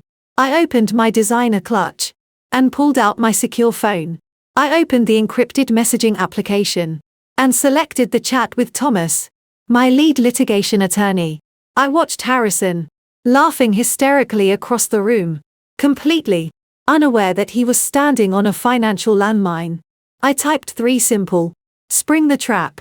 The morning after the tech gala, Beatrice was riding a wave of absolute euphoria. She had spoken to Harrison late the previous night, and he proudly confirmed that the dilution was a complete success. He assured her that my private equity firm had been stripped of its controlling power, and that his upcoming $300 million merger was entirely secure. Beatrice, being a woman who measured her self-worth strictly through public perception, decided this monumental victory required an immediate and lavish celebration. By noon, she had organized an extravagant impromptu luncheon at her highly exclusive country club in Westchester. She invited 50 of her wealthiest friends, socialites and local politicians. She wanted an audience to witness her family triumph over the woman she considered a manipulative gold digger. I was obviously not invited, but my intelligence team had eyes everywhere. They monitored the situation closely, providing me with live audio and video feeds through discrete channels. I sat in my Wall Street office, sipping sparkling water and watching Beatrice seal her own fate. The country club dining room was decorated with massive floral arrangements and towering ice sculptures. Waiters in crisp white jackets circulated with trays of expensive, vintage champagne. Beatrice stood at the center of the room, wearing a bright silk dress holding a crystal flute. She was loudly holding court, telling a heavily embellished version of the boardroom coup. She boasted about how her brilliant son had legally outmaneuvered a ruthless Wall Street firm and protected their generational wealth. Caroline stood right beside her, laughing at all the right moments and soaking in the admiration of the wealthy crowd. Beatrice felt completely invincible. She believed her lifestyle was permanently guaranteed by Harrison. New corporate dominance. What she fundamentally failed to understand was that her luxurious lifestyle had always been a house of cards, built on a foundation of severe financial fraud. For over a decade, Beatrice had been secretly using Harrison corporate accounts to fund her personal expenses. She had categorized her designer clothes, luxury vacations and expensive dinners as deductible business expenses, avoiding massive amounts of state and federal taxes. Harrison had always turned a blind eye to it, and his slimy chief financial officer Gregory had eagerly buried the discrepancies to keep the family happy. But Derek, the quiet, analytical forensic accountant she had treated like a second-class citizen, had never missed a single irregular transaction. Before Derek walked out of our penthouse and served Caroline with divorce papers, he had quietly compiled a massive, meticulously documented dossier of Beatrice's tax evasion. He did not just show it to Harrison at the dinner table. He had forwarded the entire encrypted file directly to the Criminal Investigation Division of the Internal Revenue Service. At exactly 1:00, the string quartet, playing in the corner of the dining room, abruptly stopped. The heavy mahogany doors of the country club swung open. A dozen men and women wearing dark windbreakers, with federal insignias printed on the back, walked into the lavish room. They were accompanied by armed state police officers. The joyful chatter of the high society crowd instantly died, completely replaced by a tense, terrified silence. Beatrice lowered her champagne flute, her face twisting into a mask of pure aristocratic outrage. She stepped forward, waving her manicured hand dismissively. "Excuse me," Beatrice demanded, her voice shrill and commanding. "This is a private event. You cannot just barge into a private country club. I want to speak to the manager immediately." A tall, stern-looking federal agent stepped past the ice sculpture and walked directly up to Beatrice. He did not look intimidated by her silk dress or her expensive jewelry. He pulled a thick, folded document from his jacket pocket and held it up.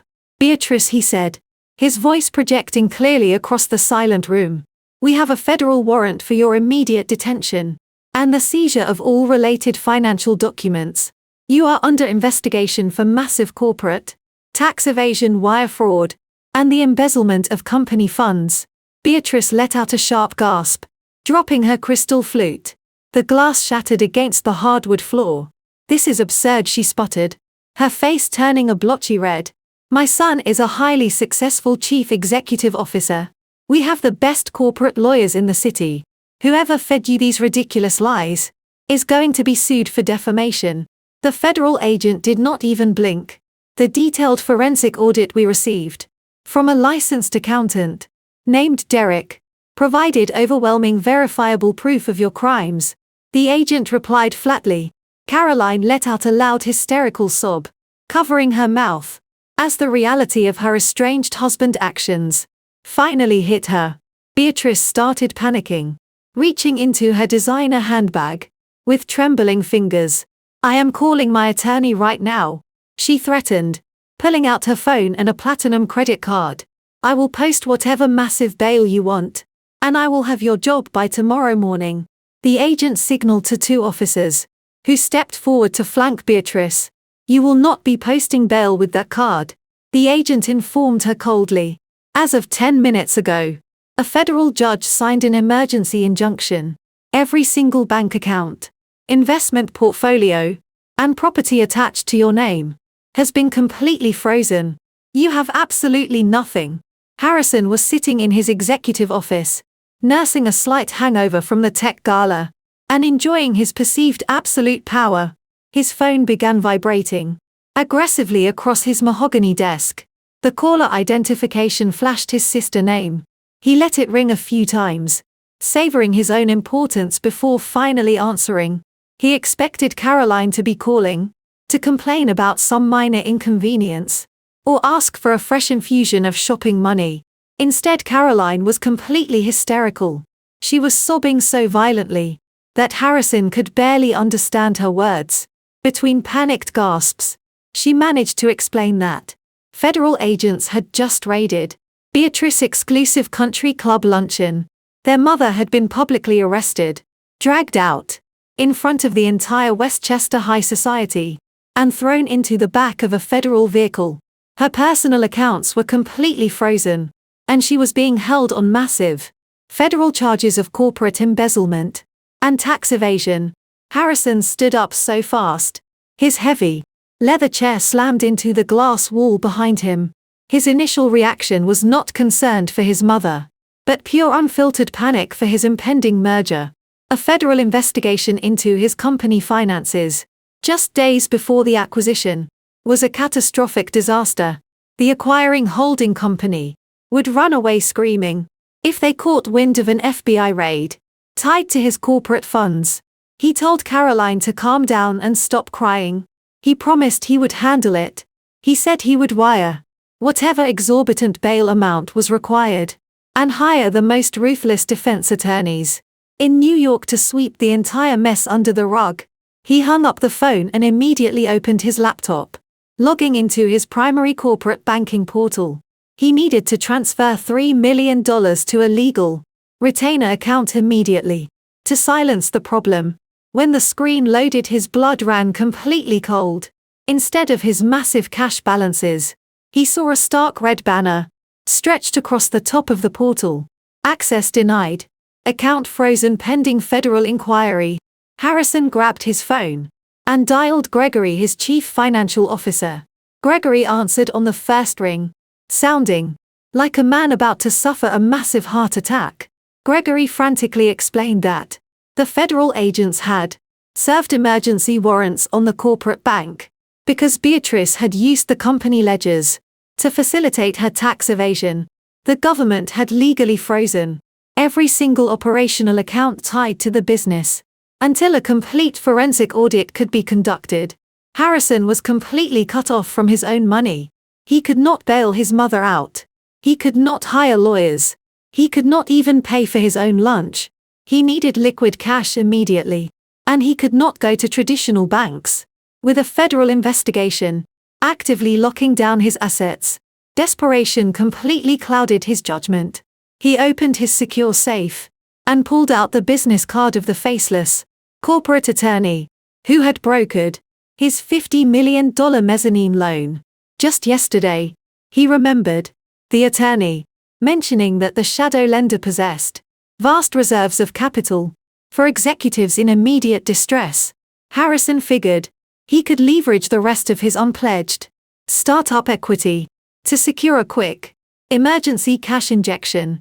It was a terrible idea, but he had absolutely no other options. He dialed the number. The attorney answered immediately, his voice smooth and entirely devoid of emotion. "I need an emergency draw," Harrison demanded, pacing back and forth across his office. "I need $10 million wired to an independent offshore account within the hour. Name your interest rate." "I do not care." There was a brief, heavy silence on the other end of the line. "I am afraid that will be completely impossible," Harrison the attorney replied coldly. "In fact, I was just about to call you. The lender has been monitoring your situation closely. We are fully aware of the federal raid on your mother and the subsequent freezing of your corporate accounts." Harrison stopped pacing. "How do you know about that?" he asked, his voice trembling. "It just happened 20 minutes ago. The shadow banking sector moves faster than the press," the attorney stated. "And unfortunately, your current situation presents a severe legal problem. When you signed the mezzanine debt contract yesterday, you agreed to a strict morality and stability covenant. A federal criminal investigation into your corporate accounts constitutes a massive Material adverse change to your financial risk profile. Harrison felt his stomach drop into his shoes. What are you saying? He whispered. I am saying you are in breach of contract, Harrison. The lender has officially triggered the cross-default clause. The loan is being called in early. Harrison grabbed the edge of his desk, trying to keep himself upright. You cannot do this, he pleaded. My merger closes next week. I will have hundreds of millions of dollars. The lender does not care about your merger, the attorney said, his voice dropping to a lethal whisper. You have exactly 24 hours to repay the $50 million in full. If the money is not wired into our account by tomorrow afternoon, the lender will execute the collateral seizure. They will foreclose on your penthouse, and they will legally absorb every single one of your voting shares. Have a good day, Harrison. The line went dead. Harrison dropped the phone onto his desk. The trap had finally snapped shut, and he was going to lose absolutely everything. Harrison spent the next 24 hours trapped in a downward spiral of absolute desperation. He paced the hardwood floors of the penthouse until his feet physically blistered. He called every single contact in his phone. He begged venture capitalists he had previously insulted. He even tried to reach out to my lawyers, demanding a massive divorce settlement advance. My team simply ignored his frantic voicemails. The $50 million deadline came and went with brutal indifference. The shadow lender did not grant him a single minute of grace. As the clock struck 3 the following afternoon, his legal ownership of the luxury penthouse and every single one of his voting shares evaporated. He was officially a tenant in a home he no longer owned, and a minority shareholder in a company he no longer controlled. The next morning, the reality of his default arrived at the front door. I was not there to witness it, having permanently relocated to a secure suite at the Four Seasons, but the building management reports and my private security logs detailed the entire humiliating event. At exactly 8 o'clock, a team of private security contractors, accompanied by 2 ruthless eviction attorneys, stepped off the private elevator directly into the penthouse foyer. Harrison was sitting on the velvet sofa, wearing the same wrinkled clothes from the day before, staring blankly at the wall. The attorneys did not offer any sympathy or professional courtesy. They handed him a heavily stamped court order, demanding he vacate the premises. Immediately Harrison tried to argue. He yelled that he was a highly respected chief executive officer, and that they could not treat him like a common squatter. The lead attorney calmly informed him that the property title had already been legally transferred to the offshore holding company. They gave him exactly 2 hours to pack his personal clothing into a few suitcases before the locks would be permanently changed and the remaining assets liquidated. His priceless art collection, his custom furniture, and his imported sports car parked in the basement were all seized as collateral against the massive debt he could not pay. While Harrison was frantically shoving designer suits into a canvas duffel bag, the private elevator pinged open again. Caroline rushed into the foyer, looking completely disheveled. She had spent the entire night hiding from the press. After her mother was carted off to federal prison, she had come to the penthouse, seeking shelter and financial protection from her wealthy brother. Instead, she walked into a chaotic scene of security, guards packing boxes, and lawyers inventorying the expensive silverware. When she realized Harrison had lost the penthouse and the company shares, she suffered a complete meltdown. Right in the middle of the marble entryway, Caroline realized her entire safety net was completely gone. Her mother was in jail with frozen accounts. Her brother was being actively evicted and drowning in unregulated debt. The only person left in her orbit who actually had any liquid capital was her husband. She pulled out her phone with shaking hands and dialed Derek. She put him on speakerphone, hoping the sheer panic in her voice would force him to step up and act like the savior she desperately needed. Derek answered after the 4th ring. His voice was calm, steady, and entirely unbothered. Caroline immediately launched into a hysterical plea. She told him about the foreclosure the security guards, and Harrison's massive defaulted loan. She begged Derek to transfer his personal savings to stop the bleeding. She knew Derek had millions safely tucked away in conservative index funds and high-yield accounts.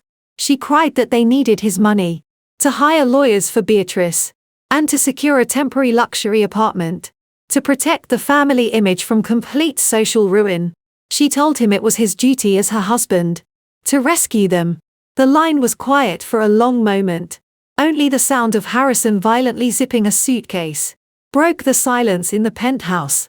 Then Derek finally spoke, his voice cutting through the panic with surgical precision. "Caroline, I spent 5 years watching your family flaunt your wealth while treating me like an uneducated servant," Derek said coldly. "I warned your brother about his greed. I warned your mother about her fraud. You all chose to ignore me because you thought you were untouchable. My money is clean and it is staying exactly where it is. I am not spending a single dime of my hard-earned to rescue a family image that was entirely fake to begin with. I will be sending a moving crew to collect my personal belongings from our house this afternoon." Derek added his tone, leaving absolutely no room for negotiation. "You should probably start packing your own bags, Caroline, because I am breaking our lease tomorrow morning. Good luck with your brother." The call disconnected, leaving Caroline staring at a dead screen, while the security guards physically escorted her bankrupt brother toward the service elevator.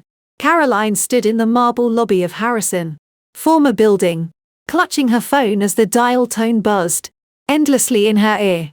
Harrison was standing on the sidewalk, next to a canvas duffel bag, looking completely hollowed out, without a single dollar between them and their mother. Sitting in a federal holding cell, they had only one option left. They hailed a cab, using the last few crumpled bills in Caroline's designer purse, and headed straight for the upscale Tribeca apartment she shared with Derek. They fully intended to corner him in person, relying on their usual family tactics of bullying and intense guilt to force his hand. When they pushed open the heavy front door of the apartment, they were met with a scene of absolute efficiency. 3 professional movers were already carefully wrapping furniture and boxing up electronics. Derek was standing in the master bedroom, calmly folding a row of tailored suits into a sleek leather garment bag. He did not look surprised to see them bursting through the door. He did not look angry or upset. He looked completely liberated. Harrison marched into the bedroom, attempting to summon whatever lingering executive authority he thought he still possessed. "You cannot do this to us," Derek Harrison barked, pointing a shaking finger at his brother-in-law. "My company is just going through a temporary liquidity crisis. My mother is being falsely accused by the government. You are going to liquidate your index funds right now and wire the money to my legal team. We are family and you owe us your loyalty." Derek did not even look up from his packing.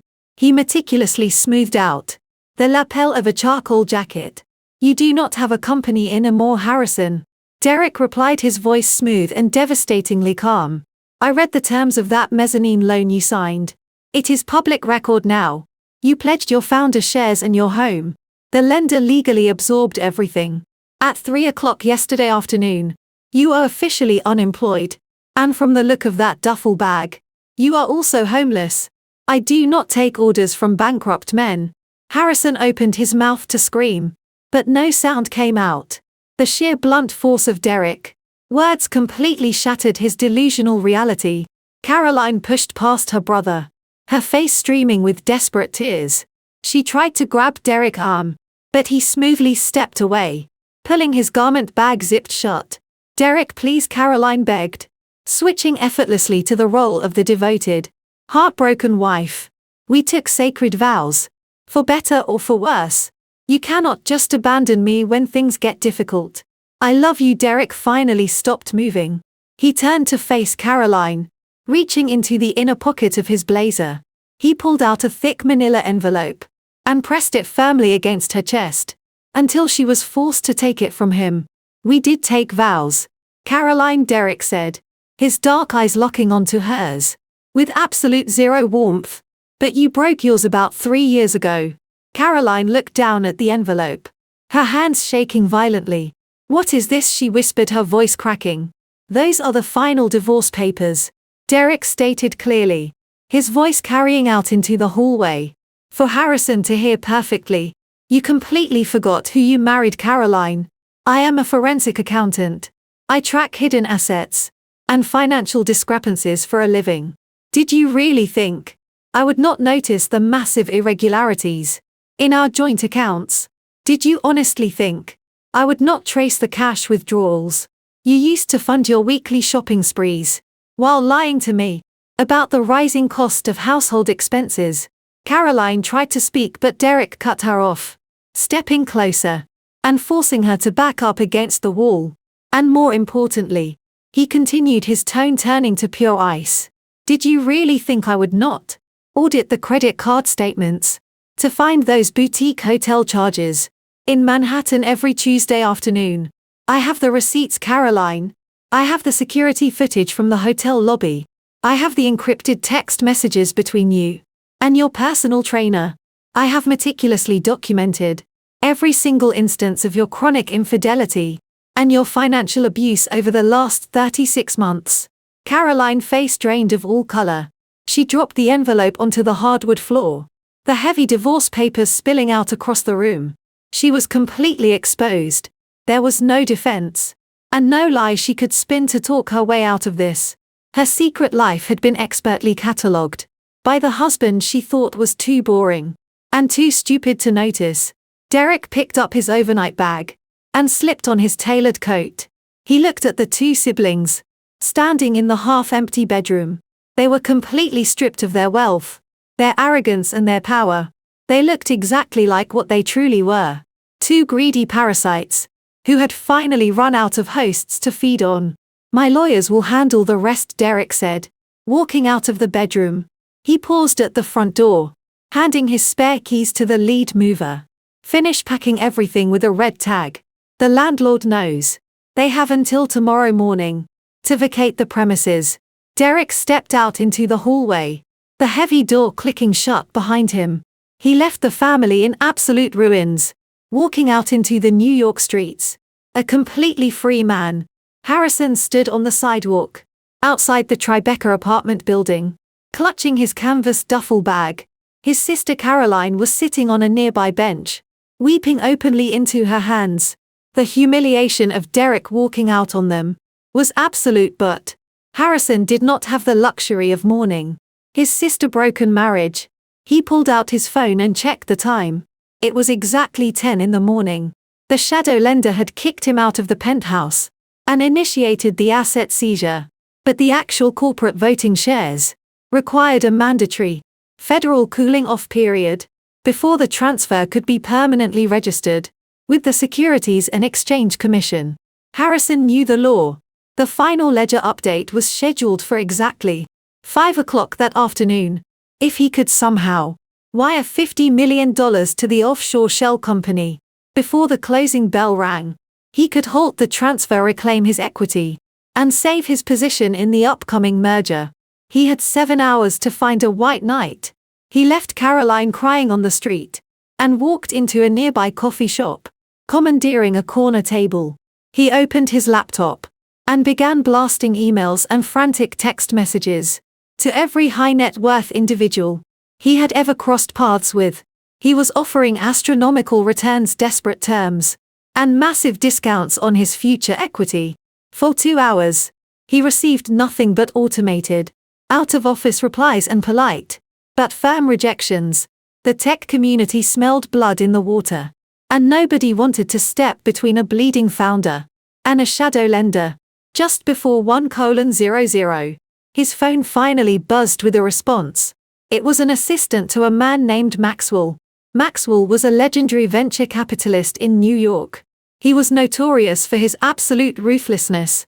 He was a vulture investor who specialized in finding desperate, over-leveraged tech founders, stripping their companies for parts, and leaving them with nothing. Under normal circumstances, Harrison would never allow a predator like Maxwell anywhere near his boardroom. But today Harrison was the prey. And he had absolutely no other options. The assistant informed him that Maxwell would give him exactly 10 minutes to pitch his survival strategy. At his private club in Midtown, Harrison grabbed his duffel bag and took a subway to Midtown. Lacking the funds for a private car, he arrived at the exclusive club, sweating through his wrinkled dress shirt. He was escorted into a dim oak-paneled reading room, where Maxwell was sitting in a high-backed leather chair, smoking a cigar and reviewing a tablet. Maxwell did not offer to shake hands. He simply pointed his cigar at the empty chair across from him and told Harrison to start talking. Harrison launched into the most aggressive, desperate pitch of his entire life.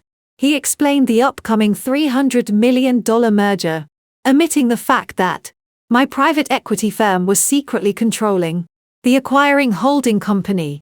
He painted a picture of a massive, guaranteed payday that was being temporarily blocked by a minor liquidity crisis. Asked Maxwell for a $50 million bridge loan, promising to pay back $75 million the absolute second the merger finalized next week. It was a 50% return on investment in a matter of days. Maxwell listened in complete silence. He puffed slowly on his cigar, his cold gray eyes analyzing the sweating, panicked man sitting in front of him. When Harrison finally finished his frantic pitch, Maxwell set his tablet face down on the small wooden table between them. "You are lying to me, Harrison," Maxwell said, his voice deep and gravelly. "You do not have a minor liquidity crisis. You took on toxic mezzanine debt to fund an illegal share dilution because your board is actively trying to oust you. Your mother was raided by the federal government yesterday, and your corporate accounts are completely frozen. You are radioactive." Harrison felt his chest tighten. "How do you know all of that?" he choked out. "It is my job to know when a fool is bleeding to death on my doorstep," Maxwell replied coldly. "But despite your staggering incompetence, the underlying technology of your software startup still holds significant market value. The acquiring company wants the software, not you." Harrison leaned forward, desperation overriding his pride. "So you will fund the bridge loan?" he asked, his voice trembling with hope. "You will give me the $50 million. I will write the check right now," Maxwell said, reaching into his tailored jacket and pulling out a silver pen. "I will wire the funds directly to your shadow lender and halt the asset seizure before the federal deadline. I will save your company, but I do not want a 50% return on my money." "Harrison, I want the steering wheel." Maxwell snapped his fingers, and his silent assistant stepped out of the shadows, placing a single sheet of paper on the table. "I will pay off your debt," Maxwell stated, blowing a thick cloud of smoke into the air. "But in exchange, you are going to sign over your proxy voting rights for every single one of your newly reclaimed shares. You will retain your financial equity for the buyout, but I will completely control your vote on the board of directors. You get the money, but I get the absolute power. Sign it or get out of my club." Harrison stared at the single sheet of paper resting on the small wooden table. Giving up his voting rights meant completely surrendering his identity as the visionary leader of his own company. He would become a highly paid figurehead, effectively castrated in his own boardroom. But the alternative was absolute annihilation. If the shadow lender executed the collateral seizure at 5 o'clock, he would lose the equity anyway and walk away with absolutely nothing. He swallowed his massive pride and reached for the silver pen. Before the pen could touch the paper, Maxwell's assistant placed a hand over the document. The assistant flipped to the second page, pointing to a blank signature block located at the very bottom. "There is one final compliance hurdle," the assistant stated smoothly. "New York State marital property laws are incredibly strict regarding the transfer of massive corporate equity assets. Even though you are transferring proxy voting rights rather than liquidating the shares directly, this transaction dramatically alters the marital financial profile. To make this proxy transfer legally airtight and shield our firm from future litigation, we require the notarized signature of your wife Harrison dropped the pen, as if it had suddenly caught fire. "You have to be joking," he gasped, his voice cracking. "She will never sign this. We are completely estranged. She moved out of my penthouse yesterday." Maxwell stood up, buttoning his tailored jacket. "That sounds like a personal problem," Harrison Maxwell said, looking down at him with absolute indifference. "I am not wiring $50 million to a shadow lender, without total legal immunity. You have until exactly 4 o'clock to return to this club, with her notarized signature. If you are 1 minute late, the offer is permanently rescinded, and I will happily buy your company for pennies. After you declare bankruptcy tomorrow." Harrison sprinted out of the private club, his heart hammering against his ribs. He had less than 3 hours to track down the woman he had spent the last month trying to humiliate. He frantically called my former assistant and begged for my location. Pity must have gotten the better of her, because she quietly informed him that I had taken up permanent residence in the presidential suite at the Four Seasons downtown. When Harrison arrived at my hotel suite, he did not knock with his usual arrogant authority. He pounded on the heavy wooden door like a drowning man, begging for a life raft. My private security guards led him into the foyer. After thoroughly searching him for weapons, I was sitting at a glass dining table, overlooking the city, enjoying a light salad, and reviewing the latest quarterly reports for my holding funds. Harrison stumbled into the room and completely collapsed. The immaculately dressed, arrogant chief executive officer was entirely gone. He fell to his knees on the thick hotel carpet, tears streaming down his face, clutching his canvas duffel bag. "Natalie, please," he sobbed, his voice echoing in the quiet suite. "I am begging you. I have absolutely nowhere else to go." I set my fork down and wiped my mouth with a linen napkin. "You look terrible, Harrison. What do you want?" He frantically pulled the crumpled proxy agreement from his jacket pocket and slid it across the glass table. He confessed everything. He told me about the shadow lender calling in the $50 million loan. He told me about the venture capitalist demanding his voting rights. But then, driven by pure terror, he confessed the darkest secret of, "If I default on that loan, the lender takes my shares and the merger fails." Harrison wept, his hands shaking violently. "If the merger fails, the federal agents investigating my mother are going to tear my company ledger apart. They are going to find the $5 million offshore bribe I paid my chief financial officer to issue the phantom shares. I will not just go bankrupt, Natalie. I will go to federal prison for securities fraud. You have to sign this spousal consent form. I will give you anything you want. I will apologize to you every day. For the rest of my life. Just save me." I looked down at the desperate, pathetic man kneeling on the floor. He was begging me to save him from a trap I had personally built. I picked up the proxy agreement and scanned the spousal consent clause. It was standard legal boilerplate. "I will sign it," I said, my voice perfectly calm. Harrison let out a massive ragged gasp of relief. He reached out as if to touch my hand, but I quickly pulled it away. "But I have one condition." I continued, opening my leather briefcase. Sitting on the chair next to me, I pulled out a separate sleek black folder and placed it squarely on top of his proxy agreement. "You are asking me to risk my legal standing by authorizing this transfer. If you want my signature, you are going to sign a secondary document for me first." Harrison stared at the sleek black folder resting on top of his salvation. He wiped the tears from his face, leaving dark smudges of dirt and sweat across his cheeks. The clock on the wall of my hotel suite ticked loudly. It was already 3:15. He had exactly 45 minutes to get back to Midtown with my signature, or his entire life would be legally erased. "What is that?" Harrison asked, his voice raspy and weak. "Just a standard mutual release," I replied casually, pouring myself another glass of sparkling water.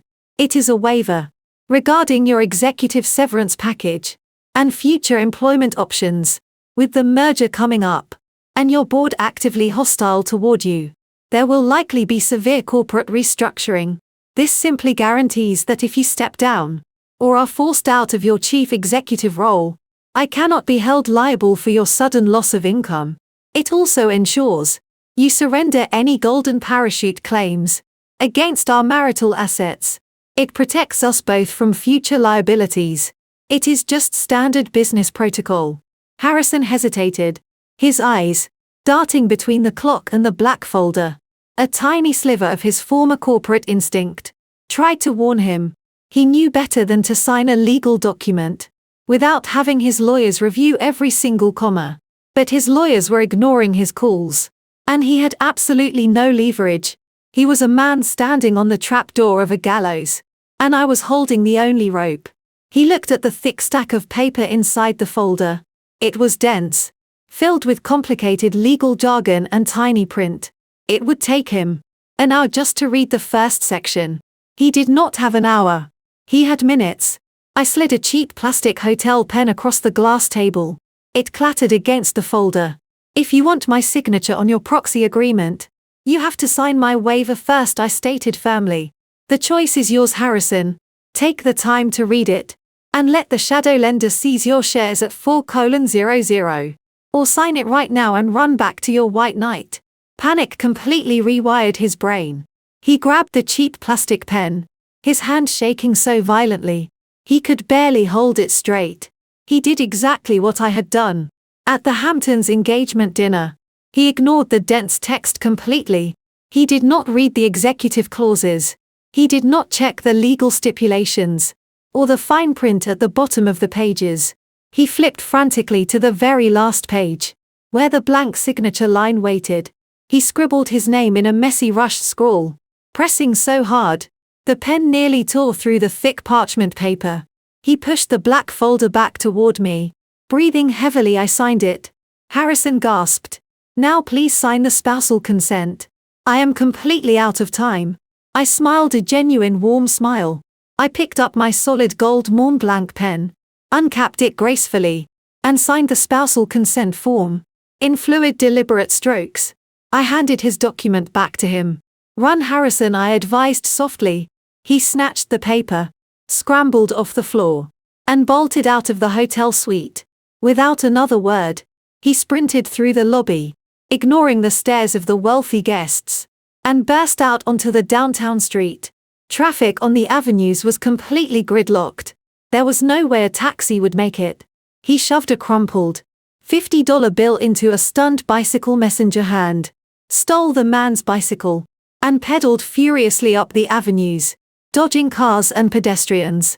He abandoned the bike on the sidewalk, outside Maxwell Private Club, his lungs burning, and practically kicked the heavy oak doors open. It was 3 minutes to 4. Harrison staggered into the dim reading room, completely drenched in sweat, his chest heaving painfully. He slapped the crumpled spousal consent form onto the small wooden table right next to Maxwell's cigar ashtray. I got it. Harrison panted, collapsing into the leather chair. The signature is there. Wire the $50 million to the shadow lender. Stop the default. Stop. The Maxwell did not move with any urgency. He calmly picked up the document, adjusting his reading glasses. He reviewed the notary stamp and the fluid, elegant signature at the bottom of the page. Then his cold, gray eyes scanned the printed legal disclosure text. Just above the signature line, state law required the spousal consent to list the full financial identity of the signing party. It explicitly listed my full legal name, alongside my title as the sole proprietor and managing director of the massive private equity fund that was acquiring Harrison's startup. Even worse, the document clearly noted my fund as the parent company of the offshore shell corporation, holding his defaulted $50 million mezzanine debt. Maxwell stopped reading. The quiet atmosphere of the reading room was suddenly broken by a low rumble. The legendary, cutthroat venture capitalist looked at the paper, and then looked at the exhausted, pathetic man sitting across from him. Maxwell threw his head back and began to laugh. It was not a polite chuckle. It was a deep, booming, uncontrollable roar of absolute amusement. He laughed so hard he had to put his cigar down, wiping a tear of mirth from his eye, while Harrison stared at him in complete, terrified confusion. Maxwell wiped a tear of genuine amusement from his eye and tossed the spousal consent form back across the small wooden table. Harrison just stared at him, his chest heaving with absolute panic. "What is funny?" Harrison demanded, his voice cracking with desperation. "Wire the money. It is 4 o'clock. I am not wiring you a single cent." Harrison, Maxwell said, his laughter subsiding into a cold, ruthless smirk. "I am a predator, but I do not fight wars I cannot win. You really are completely blind. Read the financial disclosure on the document your wife just signed. She is not just the managing director of the private equity firm buying your startup. She is the sole registered owner of the offshore shell company holding your $50 million mezzanine debt. She's your shadow lender." Harrison felt the room violently spin. The air left his lungs. He looked down at the document. The printed text blurred together. But the truth was undeniable. I had loaned him the money to fund his own illegal bribe. I had set the trap, and he had eagerly jumped right into it. "Get out of my club," Maxwell ordered, signaling his silent assistant. "You defaulted 10 minutes ago. Your shares belong to her now." Harrison stumbled out onto the midtown sidewalk. The clock on his phone read 4:15. The shadow lender deadline had officially passed. He had defaulted. He was legally stripped of his equity and his penthouse. But Harrison was infected with a terminal case of narcissism. He simply could not accept that. He had been completely defeated by the woman he had treated like a subservient accessory for 2 entire years. His brain immediately scrambled to construct a new reality. To protect his fragile ego, he called Gregory, his chief financial officer. Gregory was hyperventilating on the other end of the line, terrified of the impending federal fallout, the federal cooling-off period. Harrison yelled into the phone, aggressively pacing the crowded sidewalk. "The transfer of my voting shares to the shadow lender cannot be officially registered on the federal ledger until the markets open tomorrow morning. We still hold the physical proxy power until 9:30. Gregory begged him to surrender, but Harrison flatly refused. He commanded Gregory to proceed with the emergency shareholder meeting, scheduled for 9:30 the next morning. Harrison firmly believed that if he could push through a formal board vote to expel my private equity firm before the federal ledger officially updated, he could create a massive legal injunction. He thought he could tie the asset seizure up in court for years and force me to settle. It was the desperate, dangerous delusion of a completely broken man. The next morning, the atmosphere inside the sprawling corporate boardroom was absolutely electric. The massive glass-walled room overlooking the city was packed to absolute capacity. Every single executive, board member, and major investor was seated around the long mahogany table. Rumors about Beatrice being arrested by federal agents had already flooded the corporate gossip channels. Gregory sat near the front, sweating profusely and staring down at his blank legal pad. He knew they were standing on a live financial landmine, but he was too terrified to stop it. Harrison walked into the room, wearing his most expensive, tailored suit. He ignored the whispers and the glaring stares of his investors. He carried himself with the manufactured swagger of a returning conqueror. He walked straight to the podium, at the head of the table, adjusting the microphone. He looked out over the crowded room, flashing his trademark arrogant smile. He genuinely believed his own bluff. "Ladies and gentlemen," Harrison began, his voice booming confidently across the tense boardroom, "we are standing at the precipice of a historic new era for this company. Over the past few weeks, we have faced unprecedented, hostile aggression from predatory Wall Street forces. A specific private equity firm attempted to silently infiltrate our board and steal the incredible value we have all worked so hard to build." He paused, letting the gravity of his words settle over the room. He gestured toward the massive digital screen behind him, projecting the heavily doctored capitalization table, showing his inflated equity. "But I am proud to announce that their hostile takeover has been completely neutralized." Harrison continued, his tone rising with triumphant energy. Thanks to our emergency issuance of Class A voting shares, we have successfully secured the controlling majority of this corporation. I have saved this company. Today we are taking a formal shareholder vote to permanently expel that private equity firm from our board and reclaim our total independence. The room erupted into a low murmur of surprised approval from his blindly loyal board members. Harrison raised his hand to silence the room, ready to call for the immediate vote. He opened his mouth to deliver the final, killing blow to my involvement in his company. He never got the chance. The heavy oak doors at the back of the boardroom swung open. With a loud echoing crack, the entire room went completely silent, as every single head turned toward the entrance. I walked into the boardroom. I was not wearing an understated dress or carrying a designer clutch. I was wearing a sharp-tailored power suit. Flanking me on my right was Thomas, my ruthless lead litigation attorney. Flanking me on my left was the faceless corporate lawyer who had brokered Harrison mezzanine loan. I walked straight down the center aisle, my heels clicking sharply against the polished floor. My eyes locked directly onto Harrison's terrified face. The heavy oak doors slamming open sucked all the air out of the massive, glass-walled room. Harrison froze at the podium, his hand hovering midair. The arrogant smile completely vanished from his face, replaced by a mask of sheer unadulterated terror. He looked at me, and then his eyes shifted to the faceless corporate lawyer standing on my left. The lawyer gave Harrison a slow, chilling nod. The reality of his situation began to fracture his manufactured confidence, but he was still standing in front of his entire board of directors. He tried to project power. "What is the meaning of this?" Harrison demanded, his voice shaking slightly over the microphone. "Security should not have let you in here. You are a minority shareholder, Natalie. You have no authority to interrupt an official board vote. I am asking you to leave before I have you physically removed." I did not stop walking until I reached the front of the mahogany table. I did not raise my voice. I simply placed my sleek tablet onto the polished wood.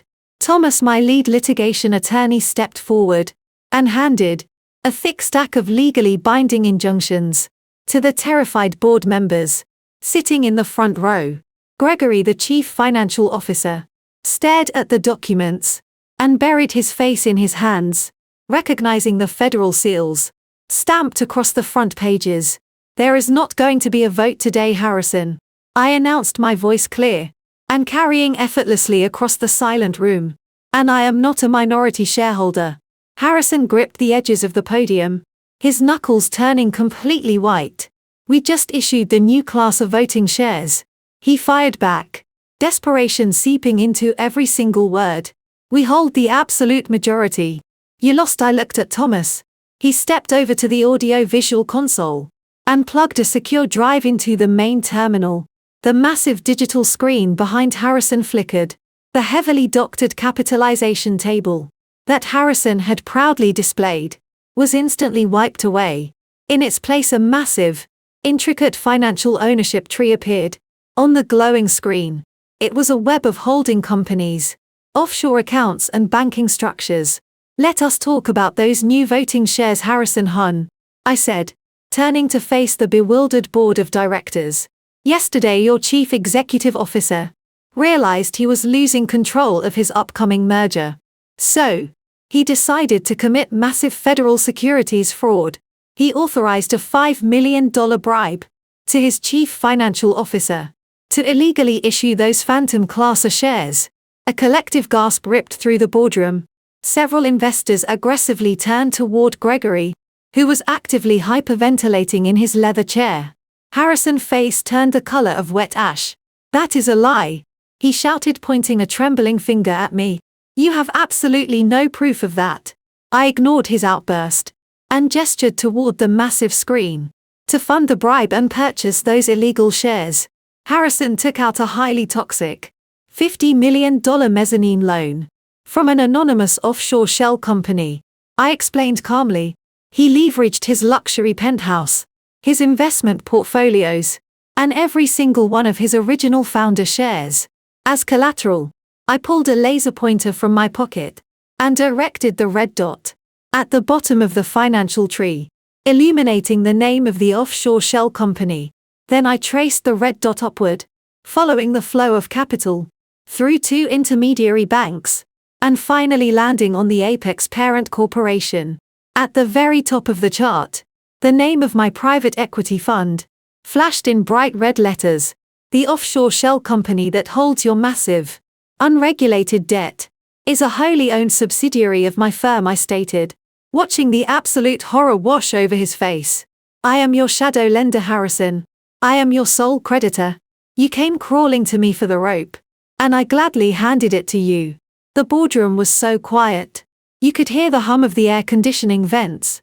The major investors stared at the screen, completely paralyzed by the sheer scale of the financial trap that had just snapped shut in front of them. You defaulted on your loan at exactly 4 o'clock yesterday afternoon. I continued, my voice dropping to a lethal calm. You breached the stability covenant when federal agents raided your mother and froze your corporate accounts. Because you defaulted, every single asset you pledged as collateral was immediately legally seized by my holding company. Harrison stumbled backward away from the podium. He bumped into the digital screen, looking like a man who had just been shot. You do not own the Class A shares, Harrison, I told him, looking directly into his terrified eyes. You do not own your original founder shares. You do not own your luxury real estate or your bank accounts. All of your collateral now legally belongs to me. You do not have the voting power to expel me from this board, because as of yesterday afternoon, I own 100% of your entire life. The silence in the boardroom was finally broken by a harsh, frantic laugh. Harrison backed away from the massive digital screen, shaking his head violently, as if trying to physically dislodge the truth. He pointed a trembling finger directly at me, his face contorted into a mask of pure desperate rage. This is completely illegal, he screamed, his voice cracking loudly over the microphone. You cannot just buy my debt secretly. That is a massive conflict of interest. You are my wife, not a corporate raider. I will have the Federal Trade Commission investigate your entire fund. I will have you arrested for insider trading before this meeting is adjourned. Thomas, my lead litigation attorney, did not flinch at the empty threats. He adjusted his expensive glasses and looked at Harrison with profound, professional pity. There is absolutely no conflict of interest, Harrison Thomas stated, his voice carrying the calm, heavy weight of absolute legal certainty. The offshore holding company is a distinctly registered independent legal entity. They purchased your mezzanine debt on the open shadow market legally, transparently, and completely within the bounds of federal finance regulations.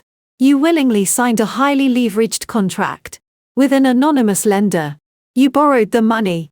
You breached the stability covenant, and you forfeited your collateral. It is a clean transaction. Harrison gripped his hair, pulling at the roots, as his carefully constructed reality violently collapsed around him. He looked out at his board members, desperately searching for a single sympathetic face. But the investors were staring back at him with absolute disgust. They were looking at a man who had not only committed massive federal securities fraud to save his own ego, but had also been outsmarted and bankrupted by his own spouse. Suddenly a dangerous, manic light sparked in Harrison's bloodshot eyes. His narcissism, desperately searching for a lifeline, found a new angle of attack. He stopped pulling his hair and stood up straight, smoothing the wrinkled lapels of his expensive suit. Fine, Harrison spat, stepping away from the podium and walking toward the center of the table. You want to play hardball? You are right, Thomas. She is my wife. We are legally married in the state of New York. And because we are married, we share our financial burdens and our financial victories. Harrison slammed both of his hands onto the polished wood, leaning toward me. He thought he had just discovered the ultimate checkmate. If you own that private equity fund, then I own half of it, Harrison declared, his voice echoing with renewed arrogant confidence. Everything you built during our marriage is a marital asset. You hid $400 million from me. You operated a massive financial empire in secret. In a divorce court, every single asset your trust controls, and every single company you own is subject to a 50-50 split. He started pacing back and forth, along the length of the table, completely ignoring the shocked expressions of his board members. He was actively attempting to extort me, in front of 30 witnesses. You think you took my company? Harrison laughed, a bitter, triumphant sound. You just handed me the keys to your entire empire. I am going to file for divorce this afternoon. I am going to petition the family court to freeze your private equity fund. I will drag you through years of public litigation. You are going to have to cut me a check for $200 million just to make me go away. He crossed his arms, looking down at me with a sickeningly smug expression. He actually believed he had won. He firmly believed his status as a husband entitled him to raid my personal wealth. He thought the law was a weapon, designed exclusively for his benefit. So go ahead, Natalie. Harrison taunted, his voice dripping with venom. Take the class A shares. Take my penthouse. I do not care anymore. Because I am walking out of this marriage with half of your entire net worth. I let his words hang in the silent boardroom. I looked at the flushed, arrogant face of a man who still believed he was the smartest person in the room. I did not look angry or intimidated. Are you quite finished, Harrison? I asked softly. He sneered, leaning closer. Did you forget about family law? No, I replied calmly, opening the brass clasps of my sleek leather briefcase. I have an excellent grasp of family law. But it appears you have completely forgotten about contract law. I reached into the dark interior of the briefcase and pulled out a thick, bound document, printed on heavy crisp parchment paper. I placed it squarely on the solid table, right in front of him. It was the original, physical copy of our prenuptial agreement. Harrison stared at the thick document, sitting on the boardroom table. It was the exact same stack of papers he had so proudly thrown onto my dinner plate at the Hamptons' engagement party. He scoffed, looking at it as if it were a completely useless prop. That document was drafted by my lawyers to protect my startup. He mocked, though his voice was rapidly losing its sharp edge. It does not mean anything. Now that the company's shares have been seized, it certainly does not protect a massive corporate holding fund. You deliberately hid from me. I did not touch the document. I simply gestured toward Thomas. My lead litigation attorney stepped forward, opened the heavy parchment cover, and flipped directly to the final page. It protects exactly what the text dictates, Harrison Thomas said, his voice projecting effortlessly across the silent room. You demanded absolute financial separation. You wanted an ironclad wall to ensure your wife could never touch your equity. But when Natalie had us insert a single addendum before signing, she made that legal wall completely symmetrical. Thomas cleared his throat and read the clause aloud, the words echoing off the glass walls. Total waiver of rights to any assets derived from the blind trusts of either party.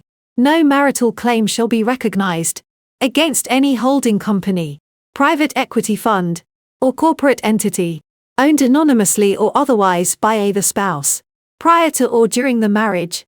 Harrison's face went completely blank. The investors in the room shifted in their seats, realizing the absolute perfection of the legal trap. You mocked her for that clause, Thomas continued, closing the document with a heavy thud. You laughed and asked if she had a blind trust for neighborhood bake sales. You signed it without a second thought. Because of the prenuptial agreement that you demanded, you have absolutely zero legal claim to her private equity firm, her holding companies, or the offshore shell corporation that currently owns your defaulted debt. You get nothing. Harrison backed away from the table, his chest heaving.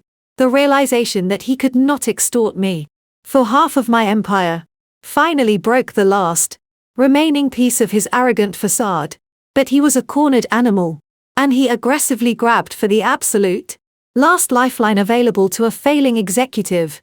Fine, Harrison practically spat, his voice trembling with a volatile mixture of rage and absolute defeat. You own the shares. You own my debt. I am still the founder.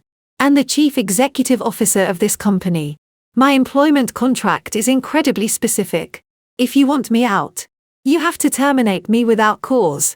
That triggers my executive severance package. You are legally obligated to pay me a $50 million golden parachute just to make me walk out that door. I am not leaving here empty-handed. I smiled. It was the same warm, genuine smile I had given him in my hotel suite yesterday afternoon. I completely agree, Harrison, I said, walking slowly around the large, mahogany table toward the podium. An executive of your stature definitely deserves exactly what his contract stipulates, but you seem to have a terrible habit of signing legally binding documents without reading them. I reached into my tailored jacket and pulled out a single sheet of paper. It was the signature page from the sleek black folder he had blindly signed in my hotel suite, while frantically trying to secure the spousal consent for his white knight investor. Yesterday you were absolutely terrified of going to federal prison, I reminded him, holding the paper up for the board of directors to see. You were so desperate for my signature that you willingly signed a mutual release. Regarding your executive compensation, I told you it was just standard business protocol. Harrison's eyes widened in sheer panic. He remembered the black folder. He remembered scribbling his name as fast as he could to beat the shadow lender deadline. This document, I stated, my voice echoing with finality, is a total and unconditional surrender of your chief executive severance package. You legally waived your right to the golden parachute. You waived your right to any future compensation, stock options or buyout premiums. You signed away your only safety net because you were too panicked to read the fine print. Harrison tried to speak, but his voice completely failed him. He looked out at the board members, the people he had commanded and manipulated for years. None of them looked back. They were staring at me, the new absolute owner of their company. I stepped right up to the podium, standing inches away from the man who had spent years trying to make me feel small. I looked directly into his panic-defeated eyes. You do not have a company, I told him quietly, so only he could hear the absolute venom in my voice. You do not have a severance package. You do not have a marriage. And you do not have a single dollar of my money. I turned to face the silent room, taking my rightful place at the head of the table. As the sole controlling shareholder of this corporation, I announced clearly, I am officially terminating Harrison from his position as Chief Executive Officer, effective immediately for gross financial misconduct and breach of fiduciary duty. Security will escort you out of the building. 2 towering security guards stepped forward, immediately boxing him in. Harrison did not put up a fight or yell any further threats. The sheer weight of his complete and total financial ruin had finally crushed whatever fight he had left in him. He walked out of the massive glass-walled boardroom in complete defeated silence.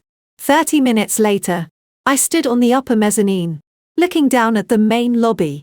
I watched as the former chief executive officer of a $300 million tech startup was escorted out of his own building. He was carrying a single small cardboard box containing a few pathetic personal desk items, a framed photo of himself and a cheap coffee mug. His highly tailored designer suit suddenly looked entirely too large for his deflated, slumping frame. The employees he had aggressively bullied and belittled for years stopped their work and watched him leave with absolutely zero sympathy. He walked out through the heavy, revolving doors onto the busy Manhattan street and simply disappeared into the anonymous crowd. He had absolutely nothing left to his name. His family fared no better in the aftermath, with the corporate accounts permanently frozen and all their assets seized by the federal government. Beatrice and Caroline experienced a brutal, devastating crash into reality. I received a highly comprehensive report from my private investigators a few weeks later, detailing their new lives, because Beatrice was facing massive federal indictments for corporate embezzlement and tax evasion. Her remaining high society friends completely abandoned her overnight. Nobody wanted to be associated with a highly publicized federal tax fraud case. Beatrice and Caroline were forcefully evicted and had to move out of their affluent, manicured suburb.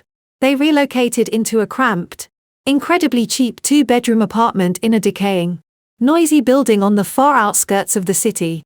Caroline, who had spent her entire adult life aggressively swiping her brother credit cards for luxury, designer handbags, was forced to take a grueling minimum wage job as a cashier at a local grocery store, just to keep their electricity turned on.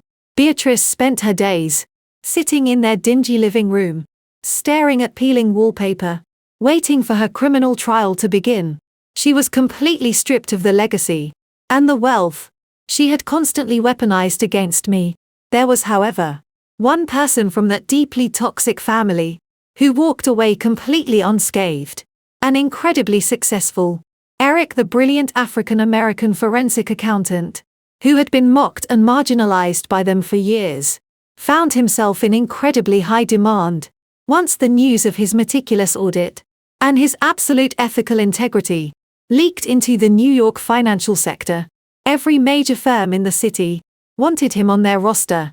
He quickly accepted a highly lucrative senior partner position at one of the top-tier forensic accounting agencies in Manhattan. He finalized his divorce from Caroline quickly and cleanly, cutting all ties.